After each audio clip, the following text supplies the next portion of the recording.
me get this. All right. All right, chat. Buckle up. Alerts are off. And we are ready to go. Let's grab your snacks, grab your drinks, grab your alcohol, and let's fucking go. Do you think people will be going to prison for the fraud that's been committed in these states? I think so. Yeah. So to get that correct, in a place like California and You Minnesota, hope so. illegal migrants were getting Medicaid for completely free. Yes. There are billions of dollars of fraud that go out to criminal organizations. Foreign adversaries have specialized in committing different types of Medicare fraud. And what have you guys seen so far from a state like Minnesota where a politician could be imprisoned? This is a super important interview between me and Deputy Secretary Jim O'Neill, the HHS, which stands for Health and Human Services. They're one of the departments within the federal government that are helping crack down on this fraud, and they've even gone to expose it in locations like Minnesota and in California as well. In this video, we'll be speaking about the fraud that's been taking place. Yeah, you know what my guess is after he spoke in front of Congress, what do you want to bet that California congressman that was on his side, what do you want to bet he said, you're going to California? What do you need? And hooked him up. What do you want to bet he hooked him up with people that he could sit down and talk to? Oh, yeah. Specifically in areas like Minnesota, as money from the federal government has By the way, is the volume okay? And it has been defrauded from the American taxpayer. We'll be speaking about that and potential prosecutions that will be taking place within the fraudsters and the politicians who have been enabling this fraud to happen. And right now on my website at shirleydefense.com, we have released new hoodies, support independent journalism, as we know that. Shirley Defense. Is he already preparing to get sued? Note it, like, ShirleyDefense.com. So is he already going on the assumption I'm probably going to get sued? I need to create myself a legal war chest now? I mean, it's smart. It's incredibly smart for him to do if that's the case. Because guarantee Tim Walz and probably Newsom are probably going to try and sue him after this releases. That will not be at all a surprise. Mainstream media has just completely failed the American people. So go ahead and show people where you stand. You can go ahead and get it in black, and you can also go ahead and get it in gray as well. We still have the quality leering t-shirts and hoodies available as well. Remember, that's at shirleydefense.com. The link is also in the description down below. And now let's get into the interview. We're here in Washington, D.C. with Deputy Secretary Jim O'Neill. Lots of fraud is happening here in the United States. You guys at the HHS, Health and Human Services, have been cracking down on this fraud. When I first originally posted the YouTube video, I just thought it was going to be a YouTube video. I post it. Next day, I didn't know who you were. I see your face pop up on X, and you say you're freezing over $185 million. This is the guy. This is the guy who did the response. Oh, God, I didn't even recognize him by his picture on his tweet. Yeah, the next day. See, this is what I was talking about. Where, like, somebody tried to counter me on what I said about Nick Shirley, saying, like, well, he didn't actually, like, do a lot of digging. He found something in a day, but he didn't actually do a lot of digging. And I didn't bother to respond to him on social media, but I'm going to respond to it here. Yeah, he dug as much as he could with the assistance he had in one fucking day. But you know who has the authority to actually do digging? The federal government. They have the power and they have the authority to do the digging. What Nick did is Nick basically blew the lid off of a story that had the lid clamped down tight onto it for years with other investigations that happened, and then they clamped the lid down on it, and Nick came in and blew that whole thing up so everybody could see it again. So what Nick did is he got eyeballs on it. He got eyeballs on it that have the power and have the authority to do the deep level of digging necessary to uncover all the fraud that's been happening in Minnesota, and now we're into California, and God knows what, and all the other states where we've been seeing systematic levels of fraud that has been exploding literally across the whole fucking country. We're seeing fraud being exposed throughout the entire country. Yeah, he rekindled it. He reignited it. That's what I'm saying. He brought it back into the public eye in a way that made everybody sit up, pay attention, and for government officials to go, wait a minute, hold up. Because don't forget that, because bearing in mind, the investigations that came before Nick's story, they're like, I think it might have been like Fox News did the story about the Minnesota fraud investigations several years ago. Like Nick's story about the Minnesota daycare fraud is not new. There were mainstream journalists, I believe it was Fox News, that actually talked about it years before Nick did. But nothing ever happened. And this is what I said before, when Nick did his investigation and when he posted his news story, it was the same thing that Fox, it was basically the same issues that Fox talked about years ago. However, he was lucky enough to get just the right kind of eyeballs on it that have a huge following on the platform, and were able to blow it up to the degree that people took notice. Twitter and YouTube. Or Twitter and the streaming space. The Twitter story blew up, but partially the reason why the Twitter story blew up is because people like Asmigel, people like Kirsche, people like Nux, maybe even people like me, all looked at the story on their respective channels, posted their video reacts to them, and all of this contributed to it just blowing the fuck up. And the federal government going, Eye of Sauron, wah. Hello, what have we here?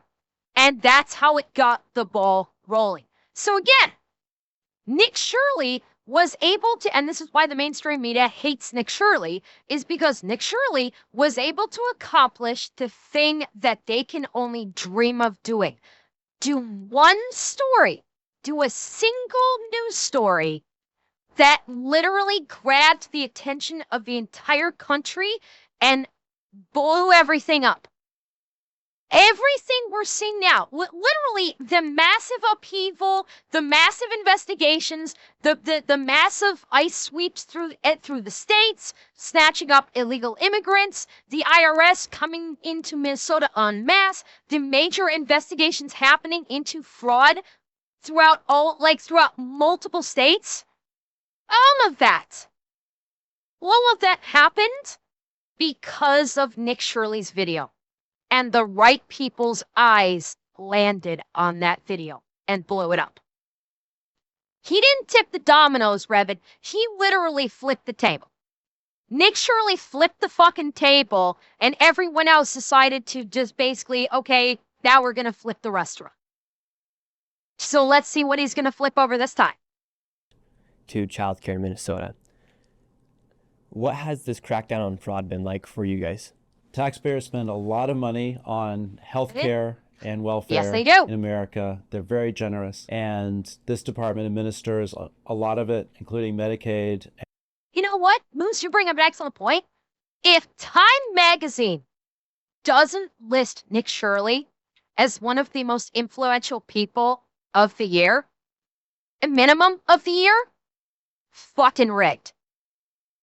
He absolutely needs to, if he does not show up in Time magazine's like most influential or most important people of the year, there's going to be hell to pay, I think.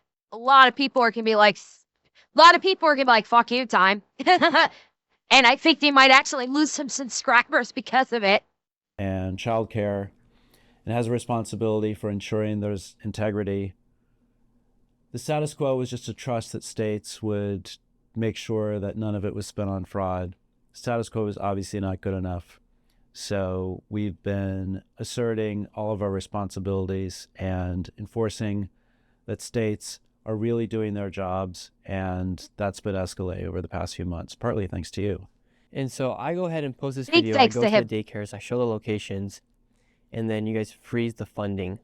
What made you guys have enough sufficient evidence that fraud was happening to the point where you guys decided to freeze childcare? So we're absolutely committed to funding all the deserving recipients that actually fit into the definition of Always the program. good. And none of the fraud. What we did that week was we just asked for receipts. We said, states, when you're submitting us a bill, just give us a little proof, give us some evidence that it's real and legitimate. And you might have seen last week, 5 states actually sued us and said, no, we don't want to answer your questions. We don't want to send. Hang on, let me see that news article. Yeah, 5 Democratic states sued Trump administration over $10 billion freezing fund. The administration cited without evidence potential widespread fraud is in its move. Yeah, and see, here's the thing. Why would they have a problem with this? If there was not fraud at play, why would they have any issue with showing the receipts? An innocent person would not, if an innocent person has been taking in money from the government for years, and then one day the person that they're taking money from says, listen, you've been taking a lot of money over the years for at reasons X, Y, and Z, and it's a lot of fucking money. Can you show me the receipts you're spending? An innocent person would be like, yeah, sure, here you go. A criminal would go, well, why do you need to see my receipts? That's racist. You're being a white supremacist if you want to see my receipts. That's absolute racism and hypocrisy. And you're evil. You're a fascist if you want to see my receipts. That's what a criminal does. You know, the criminal that when backed into the corner starts hissing like an animal and scratching. You know, kind of like all of the suspected criminals that started yelling at Nick when he was doing his investigation in the first place. Remember how every time he showed up, they were instantly like, what are you doing here? You get out of here. We hate you. Get out of here. The guy that literally stopped his car in the middle of the road committed a traffic violation by stopping his car in the middle of the road, jumped out of his car and like ran at Nick to verbally assault him just because Nick was standing there.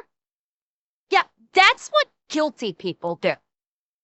That's 100% what guilty people do. That's what they're doing. Because if they were not guilty, they would immediately be able to go, yeah, you're giving us billions of dollars of money. Here's the receipts to show that we're doing it legally. Only a criminal would outright refuse to do the perfectly normal thing and show the receipts for the money that you've been provided. And yes, I'm not oblivious to the fact that all 5 states that basically started reeing and screaming about this are all be certain persuasion. And said, no, we don't want to answer your questions. We don't want to send receipts. We don't want to show evidence.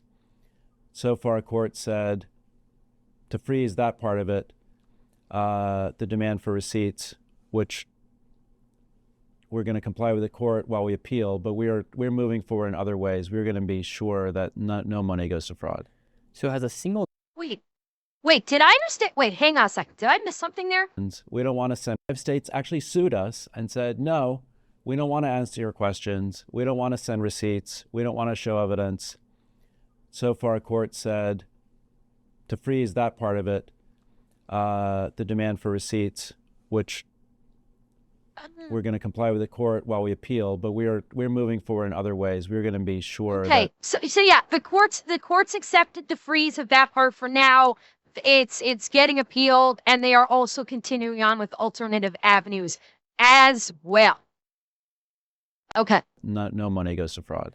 So has a single daycare in Minnesota been able to prove that they are a legitimate business to receive the funding that you guys froze? We are not talking to the so-called daycares directly. We are asking the state to submit proof, and we are still waiting. Yes, I know. The Quality Learning Center has been shut down. I did see that. The sign is gone. The plate, bear in mind, it got shut down, opened up a day later, and now it's been shut down again. And to my understanding, it has not been reopened as of yet. To my understanding, the site's been abandoned and it has not reopened as of yet. Waiting for proof. So to this point, so far, the state has not provided any proof of legitimacy for Haven't heard about these her daycares. responding. Not only that, they're generally refusing to answer questions.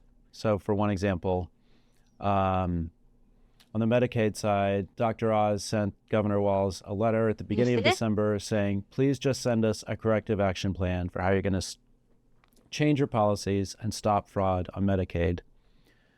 The state waited to the last day of December and submitted a comical 5-page joke of a corrective action plan.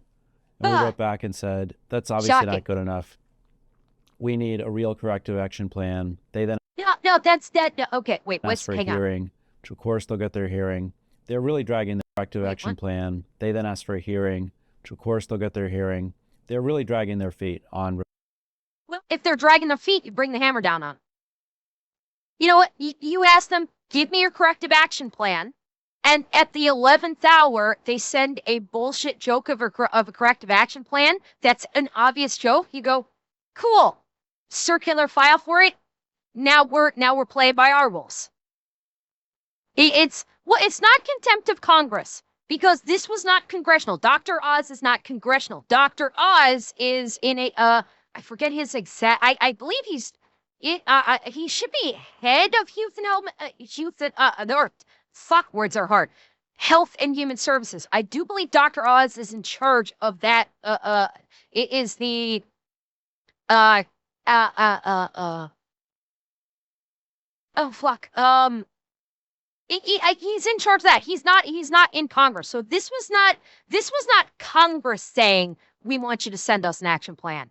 This was the federal government itself, like cabinet, saying like the Department of Health and Human Services, saying we want a corrective action plan because we're the ones that are we're the ones that are oversighting this money to you, so we want a corrective action plan. And they sent them a bullshit one, so they said, yeah, this ain't good enough, and now they're wanting hearing. So yeah, they're basically, unfortunately, what they're doing is they're using the tools that are available to them to circumnavigate or to sort of like skirt around being forced to do what the cabinet minister wants them to do.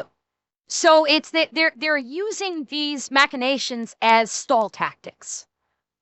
It's not circumvent because they're not circumventing. They're using it as a stall tactic.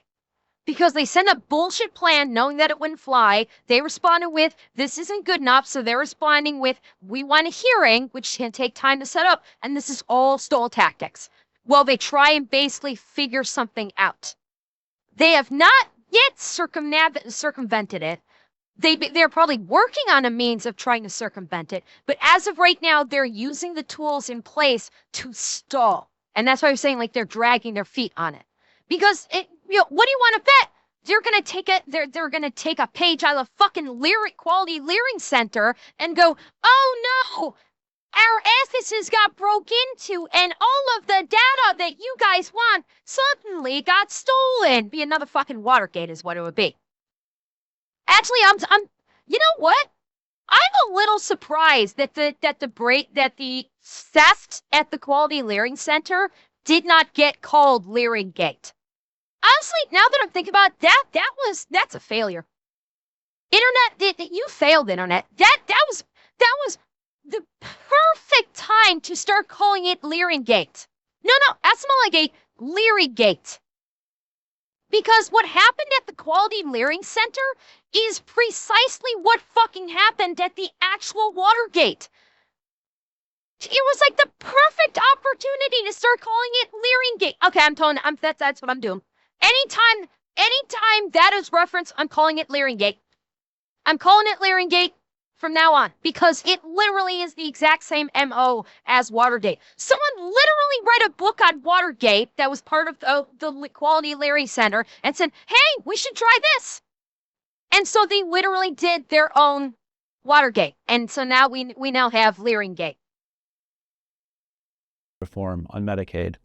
On childcare, it's broadly similar. In fact, the Biden HHS, believe it or not, put in regulations making it harder for states to enforce proof of like attendance records for Really? childcare. We're repealing those regulations and demanding hard evidence from states on childcare. It's kind of strange that the Good. governor, for instance, Tim Walton, his government, essentially inside Minnesota, they will not even comply with the federal government when you guys are simply just asking, we just want to know where these funds are going. They couldn't come up with a single plan or anything for you guys. That's Yeah, because, and I've already said it's because they're getting kickbacks. Because everybody in the government, in the state government, is making money off this. This is going to end up being pure embezzlement. Pure fucking embezzlement. Walls is in on it, Omar is in on it, and everybody working beneath them is in on it. They are 100% enriching themselves on the backs of the taxpayers. Because don't forget, all this federal money that has been going to these states for these fraudulent businesses, childcare, medical care, Medicaid, all that money that's going to them is U.S. taxpayer money. It's not even state tax money. It's federal, which means everyone in the country's taxes are funding this corruption in Minnesota, in California, in Massachusetts, in Maine, like everywhere that all of these everywhere all of this massive level of fraud is starting to pop up and be exposed to the world, that's all being funded by the taxpayers of the United States. They are literally funding their own fraud. That's the craziest thing. All of these people protesting in Minnesota and LA, all of these rioters, all of these people conducting terrorist attacks on people, they're literally rioting when the tax money is being, they're ignoring the fact that these states are literally stealing billions of dollars from them. Every single person that is participating in the riots is either too stupid or deliberately ignoring the fact that their taxes were being stolen for the purposes of fraud. They are literally paying fraudsters by paying their taxes. And they're very conveniently ignoring that. Every fucking one of them. right. They really seem to not really want us to ask questions. So I was in Minneapolis last week. I met with the Medicaid officials. Of course, they said all the right things. They said they care about fraud. Then I met with some whistleblowers, some legislators, some auditors, some former employees. The message I got there was very different. It was, Of course. the instructions in the state government are not to ask questions, not to really do site visits, especially not Yep. surprise site visits. State literally decided not to go knock on these doors. Luckily, you did. By the way, I saw a video. I saw a video that apparently the former governor of Maine. So this is not Minnesota. This is in Maine, I believe. The former governor of Maine actually was suspecting of fraud happening with the state, and the governor actually tried to raise the alarm about this. Actually went higher up. I think he went to the attorney general and said, "Listen, I think there's fraud going on here. You need to take a look at this." And they said, "Nah, it'll be fine." And when the governor tried to reach out to the White House, she was blocked. He was blocked from telling the federal government his suspicions about massive levels of fraud happening in Maine, just like what's happening in Minnesota, just like what's happening in California, same fucking thing. He tried to raise the alarm of it and got blocked by the federal government. Like he got blocked by by the attorney general and other people that kept him from being able to go up the ladder. Yeah, he went on Fox and talked about that. Do you know who the attorney general was that blocked him from raising the alarm? The attorney general had said, "Nah, it's fine. Don't even worry about it. Stop looking into that." You know who that is? The current governor of Maine. The current governor of Maine was the attorney general who blocked the then attorney general from the then governor from raising the alarm with the federal government that there was massive levels of fraud happening in the state of Maine, in the same regard as Minnesota and California and all these other Democratic states that are going up for grabs. And and holy shit, she suddenly became governor after he left. Interesting coinkydink, no? So yeah, the level of corruption here is wide and deep in these states right now. Yeah, because what I did in my videos, I did not know what to expect. I had David the man with me in that video. He said, Nick, I've never seen a single child at any of these daycares. It's to your thing about, did Maine have illegals in their sheriff's department? It was a prison guard. It might have been under the umbrella of the sheriff's department. But yes, one of their recruits, one of their trainees, was an illegal immigrant that the sheriff decided to ignore because when they did their background check on him, he was like, oh, well, his status was supposed to be good until 2029. And then then he went back. Well, he was not on the job. He did not complete training. So he was not on the job. This illegal immigrant was not on the job, but he basically lied about his status. He lied about his status, saying he was supposed to be good until 2029. It wasn't. He went to his immigration thing back in Texas, didn't get it, and became illegal. And so I snapped him up. And that was the video footage you saw of that people are conflating that ICE arrested a prison guard for being an illegal immigrant. He was not actually fully deployed as a prison guard. He was a trainee. He was a recruit. He was not yet actually active in the prison yet. Now, it could have been he could have been like a jail prison guard, so it could have been under the umbrella of the sheriff's. Oh, absolutely, he was still allowed to go too far. The fact is that the sheriff's department, because I do believe maybe under that umbrella, they should have never hired him in the first place. They should never have allowed him into the academy as a recruit in the first place if there was even a question mark about his legal status.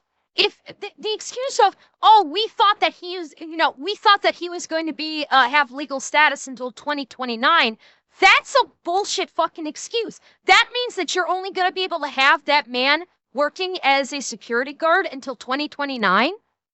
That in and of itself is fucked. And then number two, how do you know that he's not going to basically do favors for other illegals that might be in the prison, or that somebody might be able to hold something over him? So that whole situation was fucked in the first place, that they even allowed someone of not permanent, not actual legal status, like permanent legal citizenship, to even become a recruit. But of course, the mainstream media tried to blow it up and say, ICE arrested a prison guard. No, he was a recruit and he was illegal. Bye-bye. Back to where you came from. And a New Orleans police recruit was, yeah, they're going to be looking hard at that. And they need to be looking hard at these law enforcement agencies that are hiring people in the first place that have even questionable legal statuses. Like, no law enforcement agency should be hiring anybody that is not a permanent U.S. citizen. They can be an immigrant that has gone through the process and become a legal United States citizen. Fine with that. I'm not saying don't hire immigrants. If the immigrant has legal U.S. citizenship, go ahead. If they do not, if there's even the smallest question mark on their status as a U.S. citizen, you circular file that application instantaneously. You should not be allowed to be hired as in law enforcement if you are not a U.S. citizen. Even like temporary status, oh, I'm working on getting my citizenship. Cool. When you actually get your citizenship, come back. Law enforcement agencies should not be allowed to hire anyone that is not a full U.S. citizen. Flat out, hands down. Should not be allowed. I don't know what to expect. I had David the man with me in that video. He said, Nick, I've never seen a single child at any of these daycares. And so what I did is I just went and knocked on the daycares to see what was happening. For instance, there was one called Mako Childcare, and they had received over $1 million. And so I went and tried to open the door to go talk to whoever was in the reception. It was closed. Windows were blacked out. Doorbell didn't work. And Eh. above me, it said open 7 a.m. to 10 p.m. They obviously weren't a legitimate business. And so it's been interesting to see the backlash from people. And now to see that Tim Walz and his government will not even comply with the federal government. No, because because Tim Walz and all of these other federal, all of these other people in the state level governments that are refusing to comply are desperately trying to basically, dig their escape hatches. Well, the aid's been cut off. The Health and Human Services has already frozen all aid for childcare from the federal government. They're not getting any anymore. But what they're doing right now is they are padding their bank accounts. They're hiding their money. That's what these guys are doing. Oh yeah, I agree. But this is what they're doing. All of these state governments that are in on the fraud, because every fucking one of them's in on the fraud. Guarantee you, every one of them's in on the fraud. They're getting kickbacks. That's why Tim Walz was hiding behind his gate and yelling through a megaphone to the protesters, yes, go create hell in my state. Instead of saying stop destroying my state, he was saying, yes, please go create more hell behind the safety of the gate of the governor's mansion. He's busy trying to construct his escape hatch. Ilhan Omar is probably trying to construct her escape hatch now because now investigators are looking to her really hard. Gavin Newsom is probably trying to construct his escape hatch because people are looking into him really fucking hard now. They're going to be looking at the governor of Maine as well. All of these states where this fraud has become prevalent, they're starting to look into them, and every single one of these government officials is desperately trying to put together their escape plan. Because they're looking to hide their money. I would not be surprised if we see that they're starting to move, if investigation discloses that they're now starting to move all of their money into offshore accounts where supposedly the American government can't touch it. That would not surprise me in the slightest. We're going to insist. We are doing investigations. We are doing prosecutions. We are ramping up the pressure. We are exploring every bit of legal authority that we have to ensure that there's no fraud in Minnesota and other states. In some cases, we have to give the state notice, and then we can crack down. We're doing that. We're giving the notice. We're sending the proper letters. We have more reforms that we'll be announcing in the next week. But it's really our responsibility as stewards of taxpayer money to do the work that the state is refusing to do. And how come it this guy is the Deputy Secretary of Health and Human Services. That's it. This is the guy that put out the tweet the day after Nick Shirley released his video. He's the one that put out the tweet that said, we are freezing all federal childcare funding for the state of Minnesota. That's this guy. He's like the Deputy Secretary of Health and Human Services. had gotten to the point where there wasn't that much oversight as to where the money was getting spent? Because from my understanding is you guys give the money to the state and then they then spend the money. Yes. Distribute the money. How come there wasn't much oversight in a place like Minnesota? So Good I think question. The status quo assumption was state officials are elected or appointed by their own taxpayers. A lot of these programs are state programs. States are supposed to be in charge of that. And the federal government is supposed to have a little bit of program integrity, but it's really been considered a state responsibility. And really that's kind of the way the American system has worked. Like one of the strengths. And he's not wrong. He's not wrong about that, because one of the core principles of the Constitution is the federal government does basically, take care of the country, but the states are supposed to take care of themselves. It's, it's been that way for hundreds of years, that the states are supposed, and why is the federal government funding state programs, funding state level programs? There's honestly a simple reason. And that's exactly where I was going. The federal government is responsible for taking care of the country as a whole. The states are responsible for taking care of themselves. The federal government helps out the states because they are responsible for taking care of all of the states. So they help all the states. But they can't, the federal government does not have the time, the personnel, or the resources to basically be looking over the shoulder of the states all the time. It's simply not a tenable thing. They do not have the means to be able to be looking over the state's shoulders all the time, going, are you spending this money right? Are you spending that money right? Are you doing this right? They can't do it. They just don't have the capability to do it. Well, they can do it on some of the they can do it on some of the BS money. And yes, the argument can be made that the federal government spends bullshit money on bullshit stuff, and holy crap, they have a laser focus on that. Absolutely. That is an excellent argument as a counterpoint. But even if the government did not have that laser oversight on some of the bullshit that they spend their money on, even still, they would not have the means of constantly looking over the shoulders of every single state for every single thing that they send them their money. It's just from a logistical standpoint, it would not be doable. Could they do it for like pet projects things or something that the federal government considers important? Sure, and they may even do that. But for like every kind of federal funding, because states receive multiple types of federal funding, the oversight, the logistics, the systems are not in place for them to do it. Now, should they have the systems in place? Sure. Absolutely. You can make the argument that that we are in an age where they absolutely should be able to implement systems for decent oversight, like at least basic oversight for all 50 states in the modern day. Absolutely. You can make that argument. Why they haven't done it? Oh, that's another excellent question.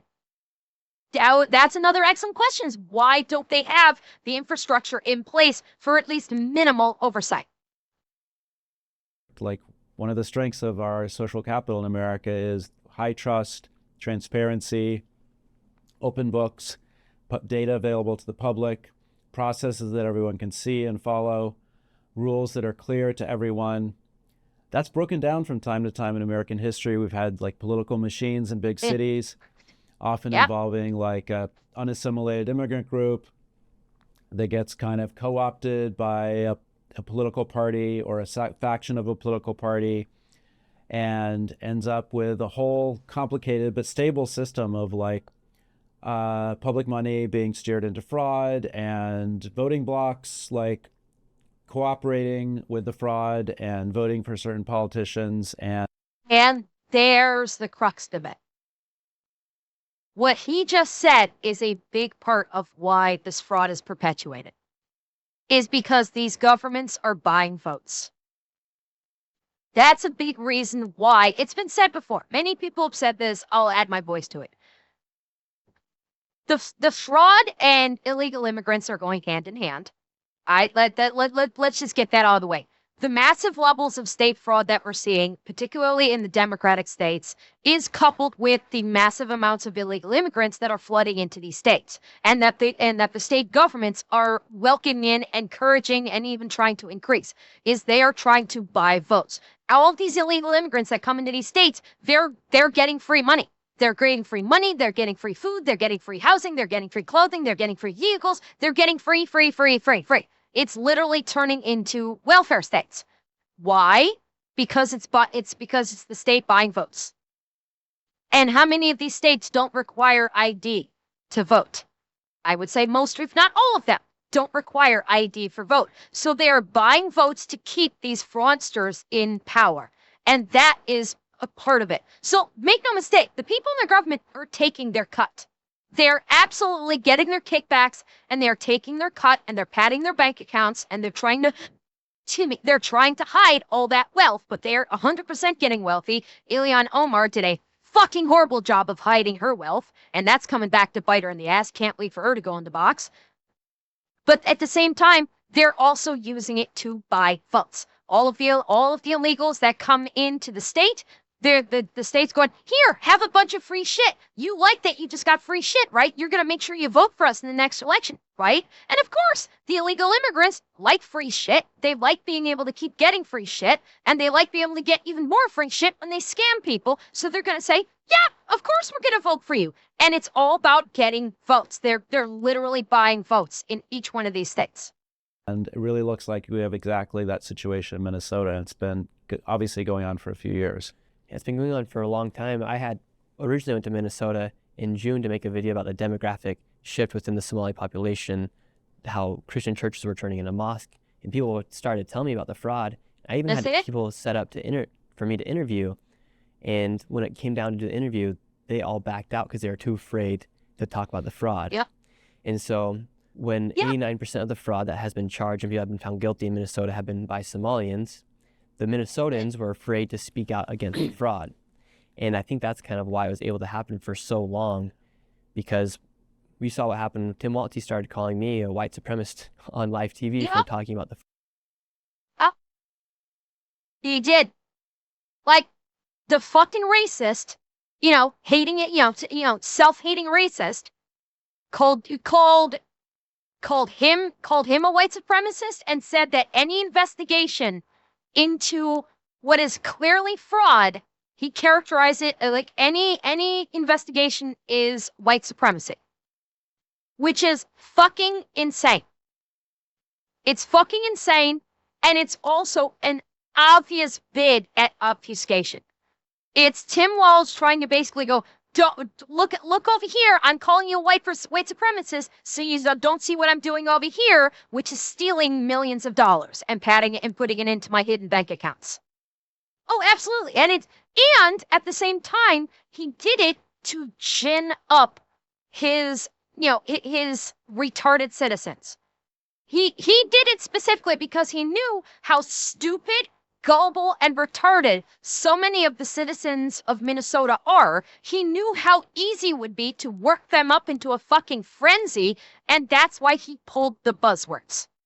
He did it because he knew that they would instantly just start seal clapping and gobbling up the fish that he's throwing at them. And when he said, go raise hell, he knew that they would basically riot throughout the fucking state, causing hell while he's sitting there in the back counting and hiding his money. That's the sad part. All of these people that are basically turning into, all of these people that have become an insurrection. And let us make no mistake.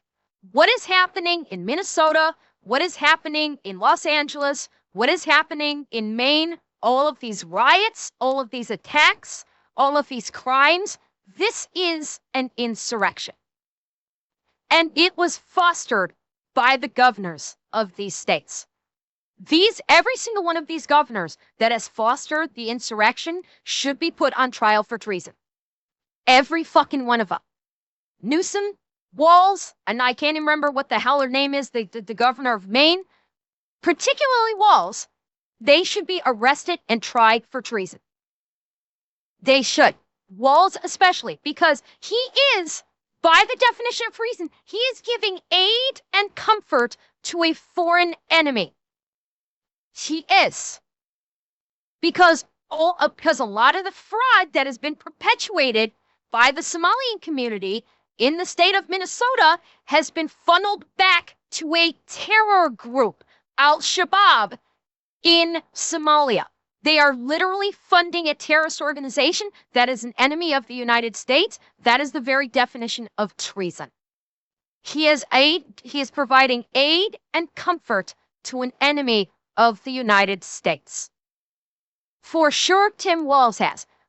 I don't know about Newsom and whatever her name is from Maine and the 5 total Democratic states that are refusing to comply. But at minimum, in Minnesota, absolutely, it fits the definition. And yes, that distinction should be clear. This fraud is not only happening in blue states. If you think fraud like this is only happening in blue states, I'm sorry, you've got your head in the sand. We're seeing it, broadcast through a fucking megaphone in the blue states right now. Make no mistake, this is happening in every single state. It's just not so obvious in a lot of the other states. They're better at hiding it in the other states. But let's not fuck with this. It is happening across all 50 states right now. It is. It's just the blue states are the one being the loudest about it, so that's where all of our attention is on these blue states that are being extremely loud about it. That's it. Fraud. But at the end of the day, do you think that the politicians were able to then use, for instance, the Somalians in this case, to then create all the fraud and to be scared to call it out for what it is? Yeah, I do. It seems like people have built whole careers, whole lifestyles around a completely fake part of the economy. Their whole way of life would crumble if people ask questions. So one thing that was striking about your videos, it's not just that you knocked on the door and they didn't have a lot of kids in their so-called daycare. It's also how angry and hostile they were. Oh, they yes. really Oh, yeah. did not, want to answer any questions. And do you feel like Oh, it was more than that. It was more than that. They just didn't want to answer questions. They were outright hostile. They were yelling at him to get out of there. And you had people literally come screaming to a stop in the middle of traffic, jump out of their car to verbally assault him and tell him they don't want him there. Get out. It was so much more than that. It was proactive hostility towards Nick every fucking time. And Onizuka, thank you for the tier 1. Thank you very much. the federal government had taken fraud serious to the point before I uploaded that video?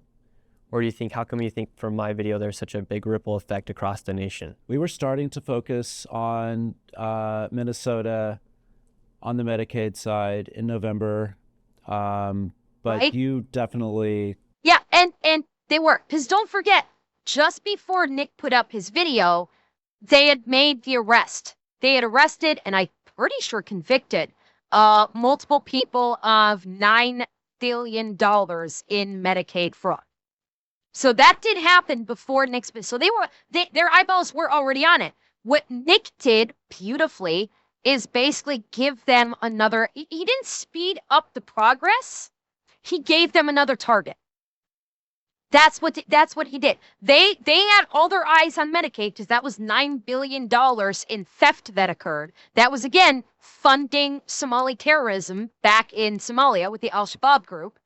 So and their attention was focused on that because it's $9 billion, big fucking number. What Nick's video did, and what Nick's video blowing up on the internet the way it did, was give them another target.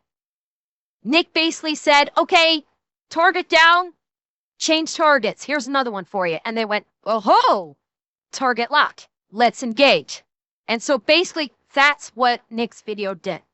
He gave them another target. like showed that Minnesota was a particularly bad area on childcare as well as Medicaid. So you made a big difference. So essentially you guys give that fund to the states and then you just have trust in the states that they're going to distribute that money. Well, the classic model that the U.S. government's operated on in general is like pay and chase. Like when the state asks for money, you just send it and maybe you investigate later if there's accusations. But it's hard to claw money back. The minute we send it to Minnesota, Minnesota sends it to these largely fake grantees. It's probably it's overseas within a few days. That's going to be impossible to get back. So it's gone. while it's good that we're Oh, and by the way, what he was saying with pay and chase, that also sometimes doesn't work because again, he's saying like if there's word about possible fraud, then they'll investigate. Well, what happens when the calls for fraud get blocked? Because like I said, the former governor of Maine recognized fraud, tried to tell the federal government about it to facilitate investigation, and got blocked. So it's a twofold thing. The cast can be gone within days of it being sent to the states. And so how the hell do you get it back when it's been moved overseas? You're not getting that money back. Even if you can trace it, getting that money back from overseas is basically impossible. But then there's also the secondary thing of they need to be informed about the fraud so they can investigate, which is increasingly difficult to do if the people wanting to inform the federal government that fraud is taking place get blocked and the word never gets to them that there is fraud.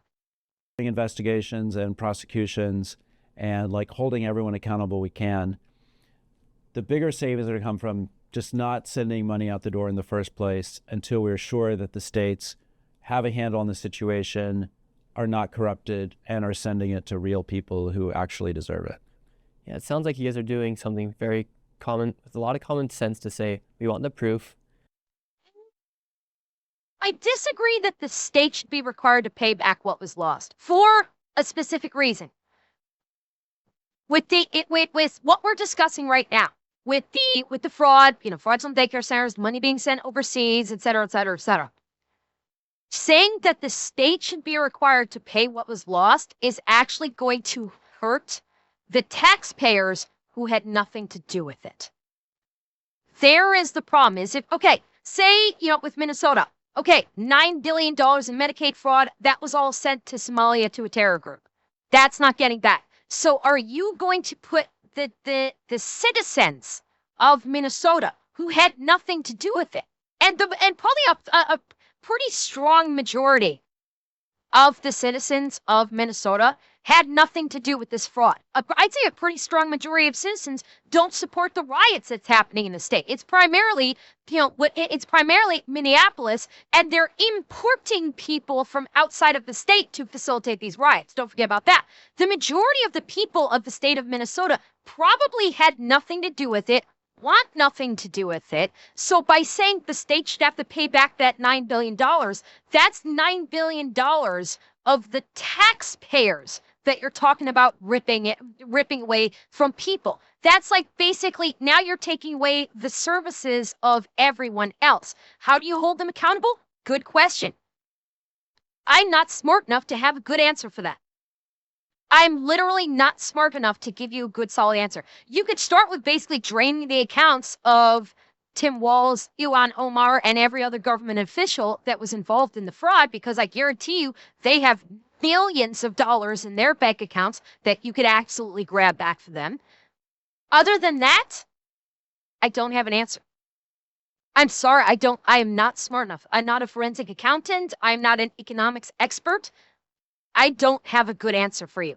But what I do know is that by saying, the state has to pay back $9 billion, you're now taking money away from the awful citizens of Minnesota who are not a part of this. You're basically taking money from them that they put into the state for their service, for their infrastructure, for their programs that can help them out when they need it. You're basically now you're talking about the federal government basically stealing money from them, and it would bankrupt the state. And so that's just not it's not fun, but it's not a realistic option. If you don't want the state to go bankrupt. I don't like it. Bear in mind, I greatly dislike it. But that's what it is. That is simply just the facts of the situation. It's a horrible situation, no question, but that's the reality of it. It sounds like you guys are doing something very common, with a lot of common sense to say, we want the proof, but now these states are suing you guys. You have states, right. Is it California, New York, Illinois, Minnesota, and Colorado? That's right. Are all suing you guys. Yeah, all 5 of those states sued us. And they just got the Eye of Sauron put on them. The fact that they wanted to sue them, the fact that they're suing the federal government because they don't want to give up the receipts, they just literally got the Eye of Sauron turned on to them. Good job. All we were asking for was a little bit of evidence. We were still sending out the money after they sent the evidence, but all we did was say, send us evidence, then we'll send you the money. Instead of sending the evidence, either they didn't have it or they didn't want to share it or it was fake or whatever. They sued us instead. They sued us basically to say, don't even ask questions.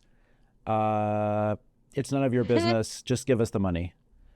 And boy, that sounds an awful lot kind of like a racketeering job, don't it? Don't ask questions. Just give us the money. And that's what one judge in New York agreed with them on. Of course, we're fighting back in court and pursuing all of our other authorities to ensure that no money goes to fraud in the first place. So it's obvious that these states have been enabling fraud. They freak out when you guys tell them. Well, that's how it looks. That's how it looks. I'll say allegedly. It's Okay. allegedly proof that allegedly they're committing lots of fraud inside of these states. Yeah. Oh, And yes. they get very upset with you guys for just asking for proof of legitimacy when it comes down to showing that the money is being spent well. How can people inside of these states have trust that when they pay their taxes to the state and federal government, how can they have trust that their tax dollars are going to go to benefiting They the United can't. States? They can't.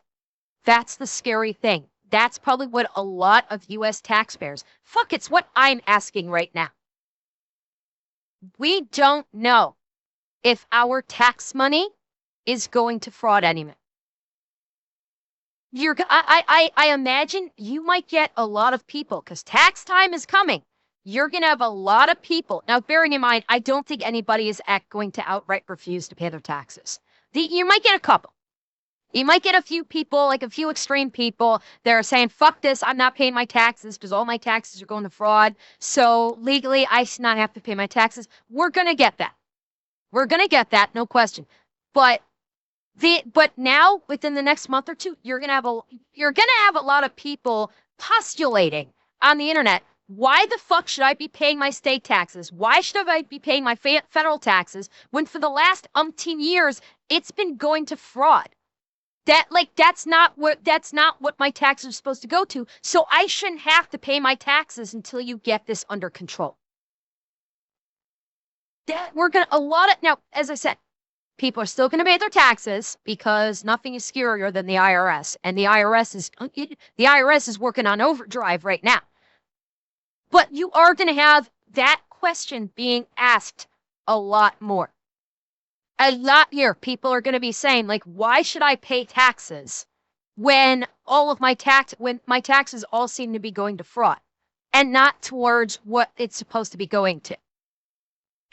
That's gonna, and especially in these states where the fraud is out in the open and it's being broadcast very loudly, I can imagine the citizens of those states are going to say, well, why? Okay, I'll file my taxes, but you're not getting anything from me. If you say, like, I owe money, I'm not going to pay you because my money's just going to go to fraud.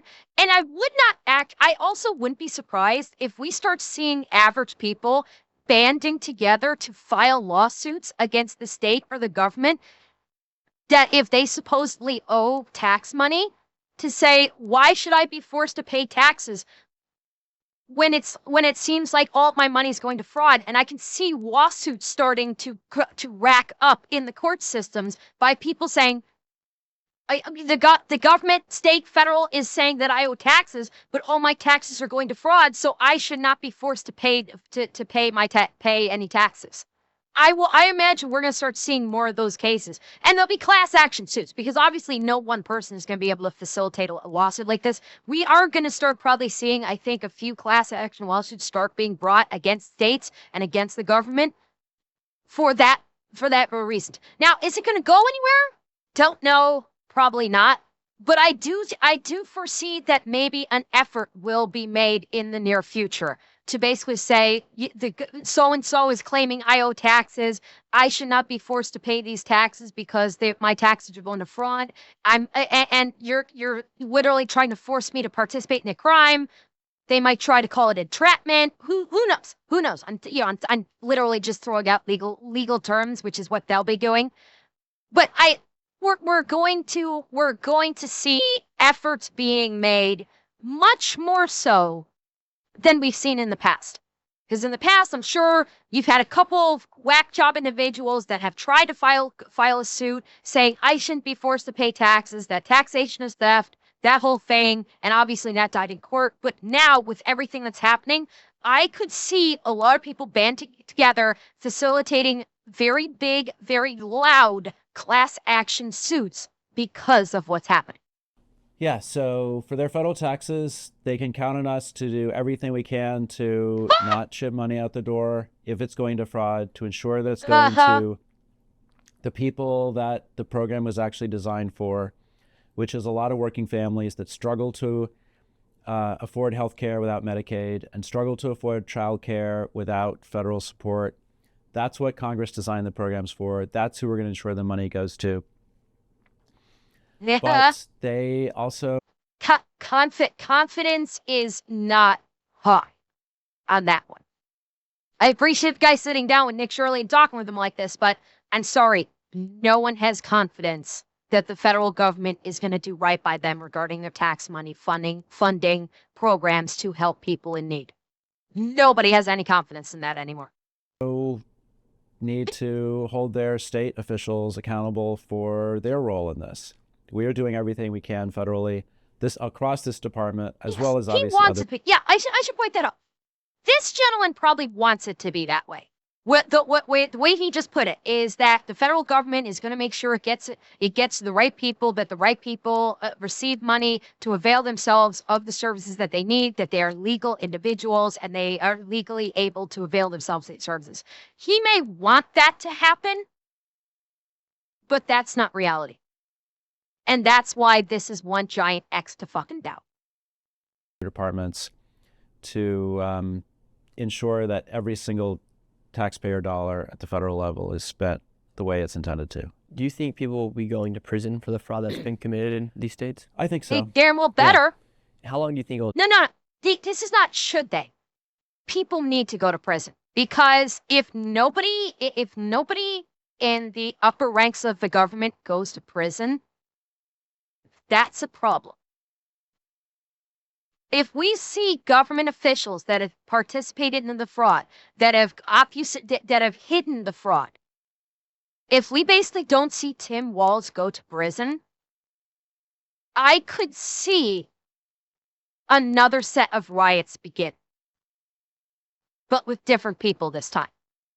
Because after everything that's happened, especially in Minnesota, this is kind of like, particular with Minnesota. If we do not see Tim Walz, the lieutenant governor, and the people that are all part of this fraud in the state government to go to prison for this, I could see there being a round 2 of riots.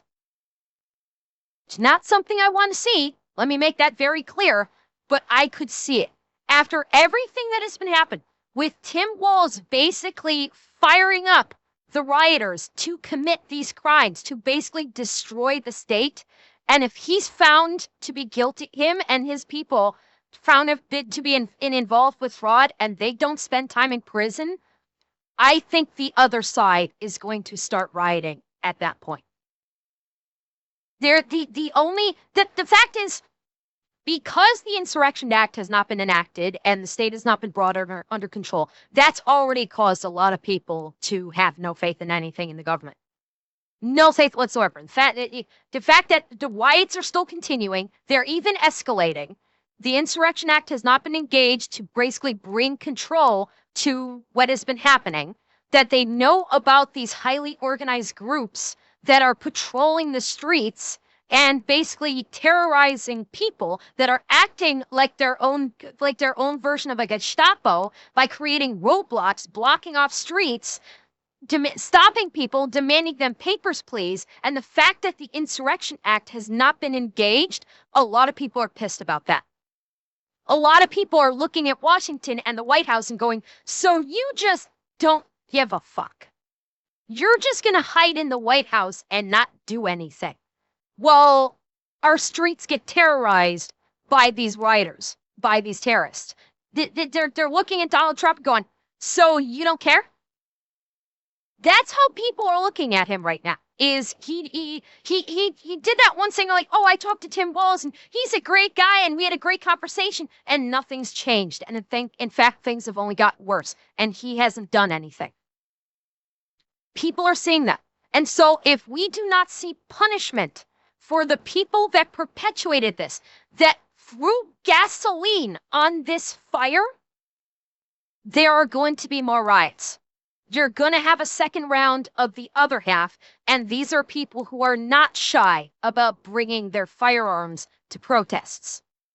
So it's going to, we're at the point where there have to be arrests. high level arrests at this point. There's no other option. Take to see somebody go to prison? Prosecutions often take a long time, and that's not my area of expertise. But I would just say prosecutions are great, but we're also like, that's about fraud in the past. We're also totally committed to preventing fraud in the future. And what have you guys seen so far from a state like Minnesota where a politician could be imprisoned? Look how quickly the Marines got sent to D.C. Like, Trump doesn't have to actually engage the Insurrection Act to send in the Marines. He could have sent in the Marines already. But he didn't. He could have done the Insurrection Act. People are saying, you guys are saying, like, oh, it takes time to engage the Insurrection Act. He's had time. He's had weeks. He's had literally weeks to implement the Insurrection Act and activate the military and send them into effect order in the state. And he hasn't done it. He hasn't done it. He's had weeks to do it, and he hasn't done it. And and all he says is like, oh yeah, I've got the Insurrection Act. I'll do it if I think I need it. When's that going to be? You notice he never said what the line in the sand is that he will then. The Insurrection Act is basically, it allows the president the authority to activate the active serving United States military, not the Guard, not the reserves, but active military, and deploy them into U.S. states and U.S. cities to achieve order if things have just gone wildly out of control, kind of like what's happened in Minnesota, kind of like what's happening in L.A., kind of like what's happening in Maine. It allows him to use the military on U.S. soil to bring back control because a quote insurrection has taken place on U.S. soil. So far from a state like Minnesota where a politician could be imprisoned? So I was in Minnesota last Wednesday. I met with a lot of these officials. Some of them were new, some of them are old. If any of them have committed actual crimes, as opposed to mere incompetence, then, our Inspector General office is looking into that, as well as on the provider side. Some of the former state officials we met with in Minnesota said site visits are not even a regular part of fighting fraud. They just trust. So we went to a site. It is. It's an old cannery, supposedly on paper, housed more than 300 Medicaid providers during the Walz administration in this one building. So we drove up, we got out of the car, we were standing on the sidewalk looking around. There were no kids around, by the way. We got a lot of hostility from the people that were kind of lurking alongside the building. One particular person saw us, assumed we were feds, which we were, started honking angrily, gave us the finger, and then as we drove away, this woman followed us for like 10 minutes, like observing us, checking us out, seeing what we were doing. It was really like we were being driven. There were no weapons brandished, but really it was like we were being driven away from this site because we were going to. Why didn't they have law enforcement protection with them?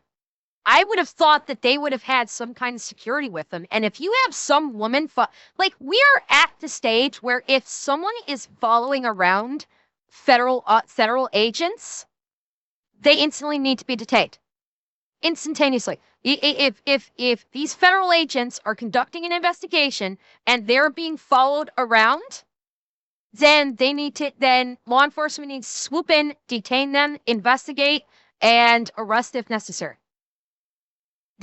Because at this point, these people are really organized and they are actually attacking people that they think might be involved with ICE or the federal government, something. They are literally attacking people that they think are a part of that. So if these people are following around, if members of the federal government are conducting an investigation and you have citizens literally following them, they should be instantaneously detained and arrested if necessary and appropriate.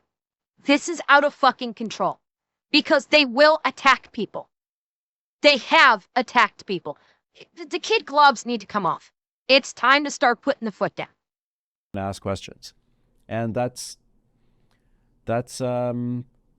why states need to do site visits. They need to go to these places, make sure they're real. and not just trust or like, turn a blind eye.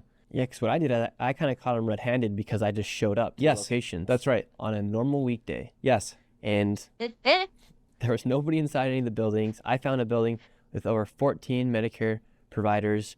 And what would be the point? You found one with 300 that had in the past. Yeah.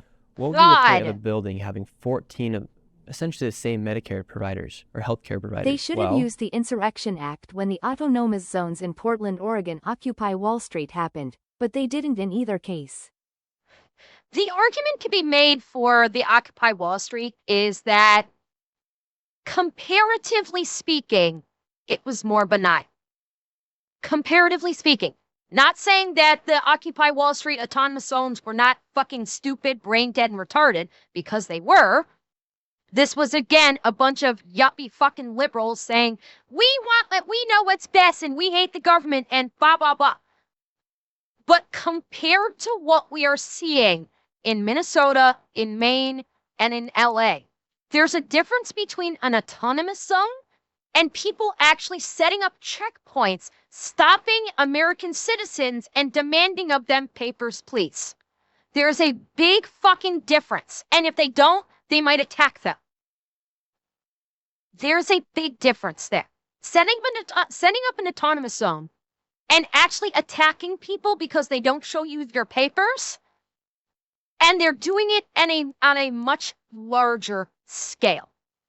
That's a much larger scale. It's much more organized, and it's being maintained. That's the key thing. Occupy Wall Street, it flashed hard, but it didn't have too much staying power. Realistically, it didn't have much staying power. What we're seeing now does. What we're seeing now has lasted much longer, and the aggression is only increasing. The level of organizational detail is only increasing. Therein lies the difference between Occupy Wall Street and what we're seeing with what's happening in these states now. Plus, these states are not just simply setting up autonomous zones. They're actually proactively going out, hunting people down, invading places of worship, terrorizing people, terrorizing children. It's not the same thing.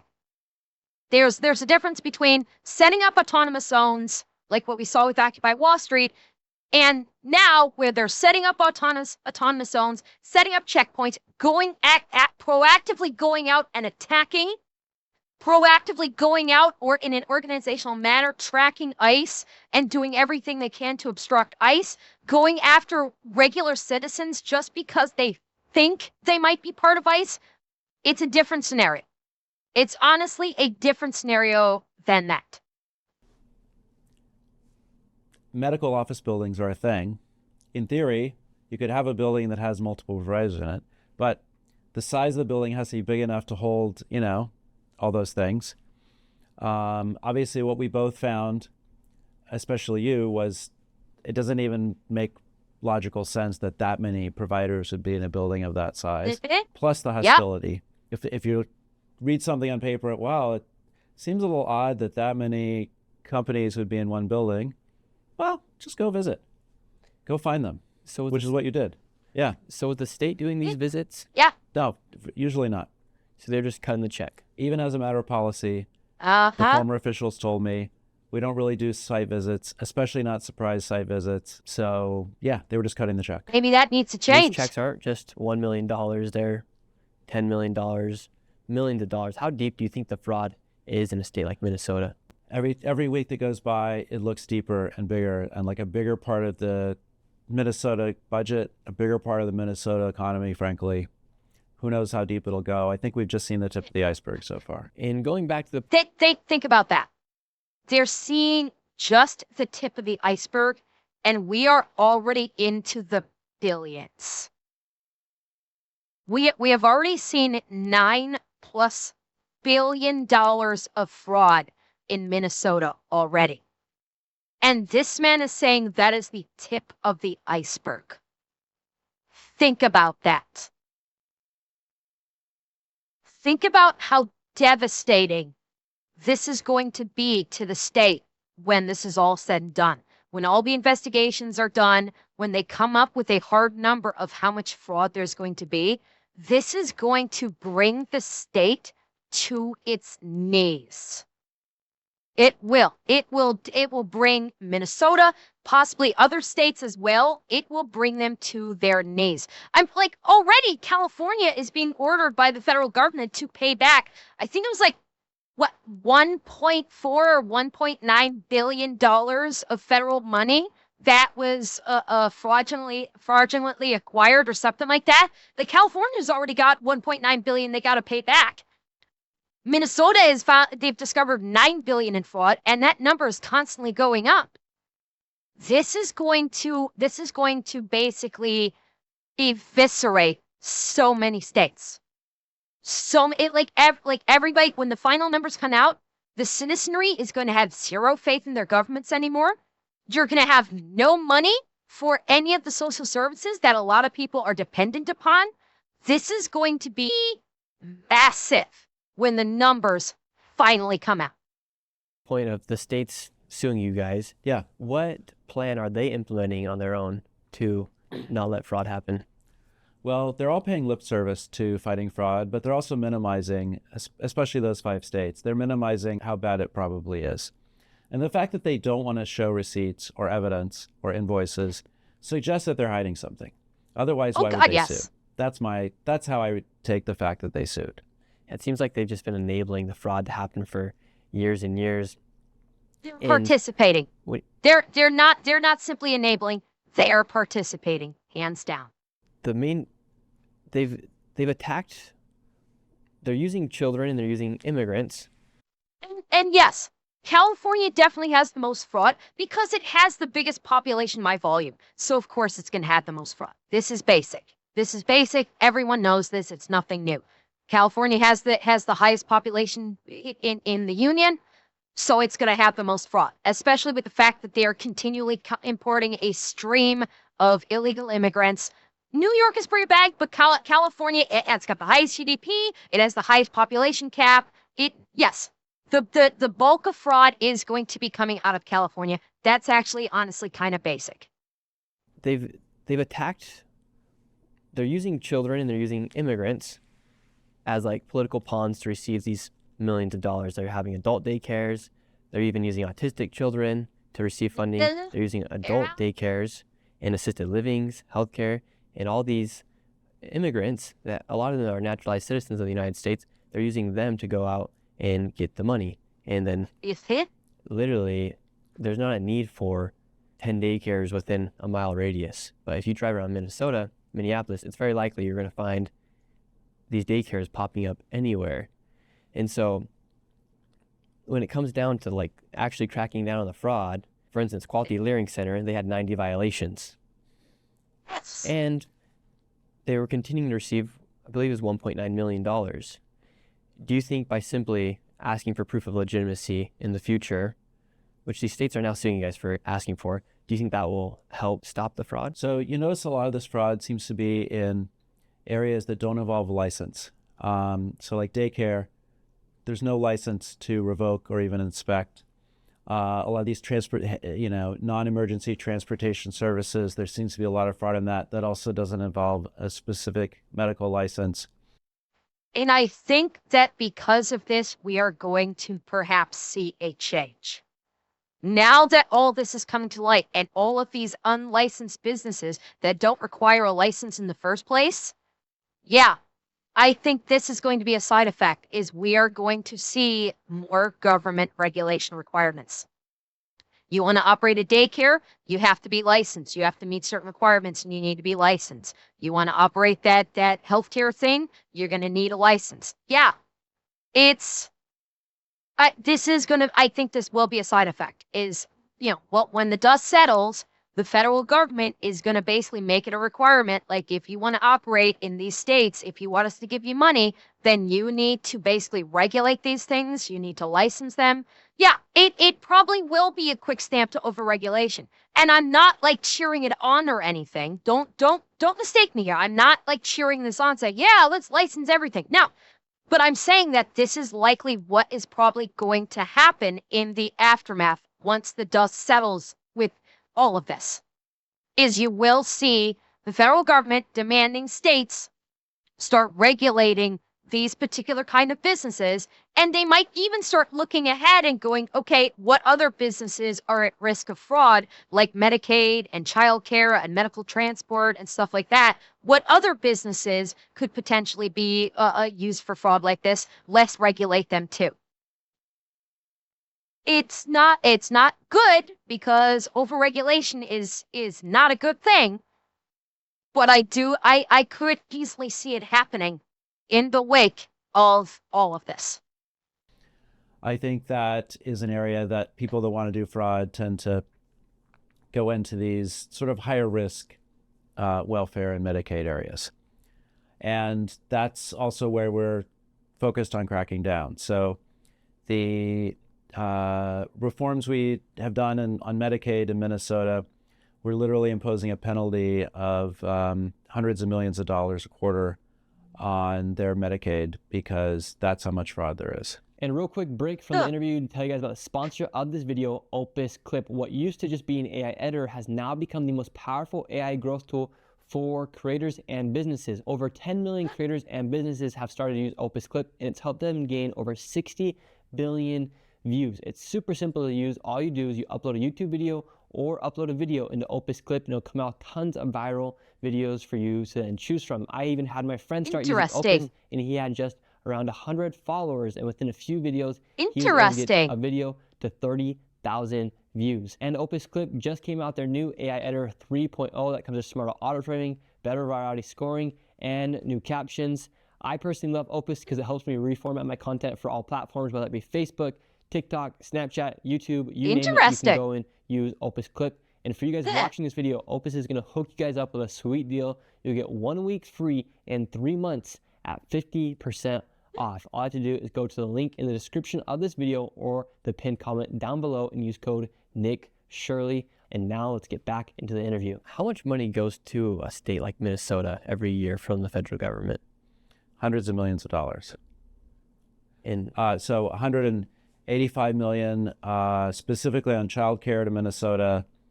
Medicaid in the billions. Something that kind of worries me, in New York City, they have universal child care for children between the age of 2 to 3, Zohar Mandami just announced. We just learned that the fraud in Minnesota, a lot of it has been committed with using children to receive all this money. Should it be concerning when a politician runs on the idea of giving free child care, giving free health care to individuals? Is it really realistic that that money is going to be spent correctly based off what we've seen so far? Okay, well, I'm curious what he's going to say about should we keep an eye.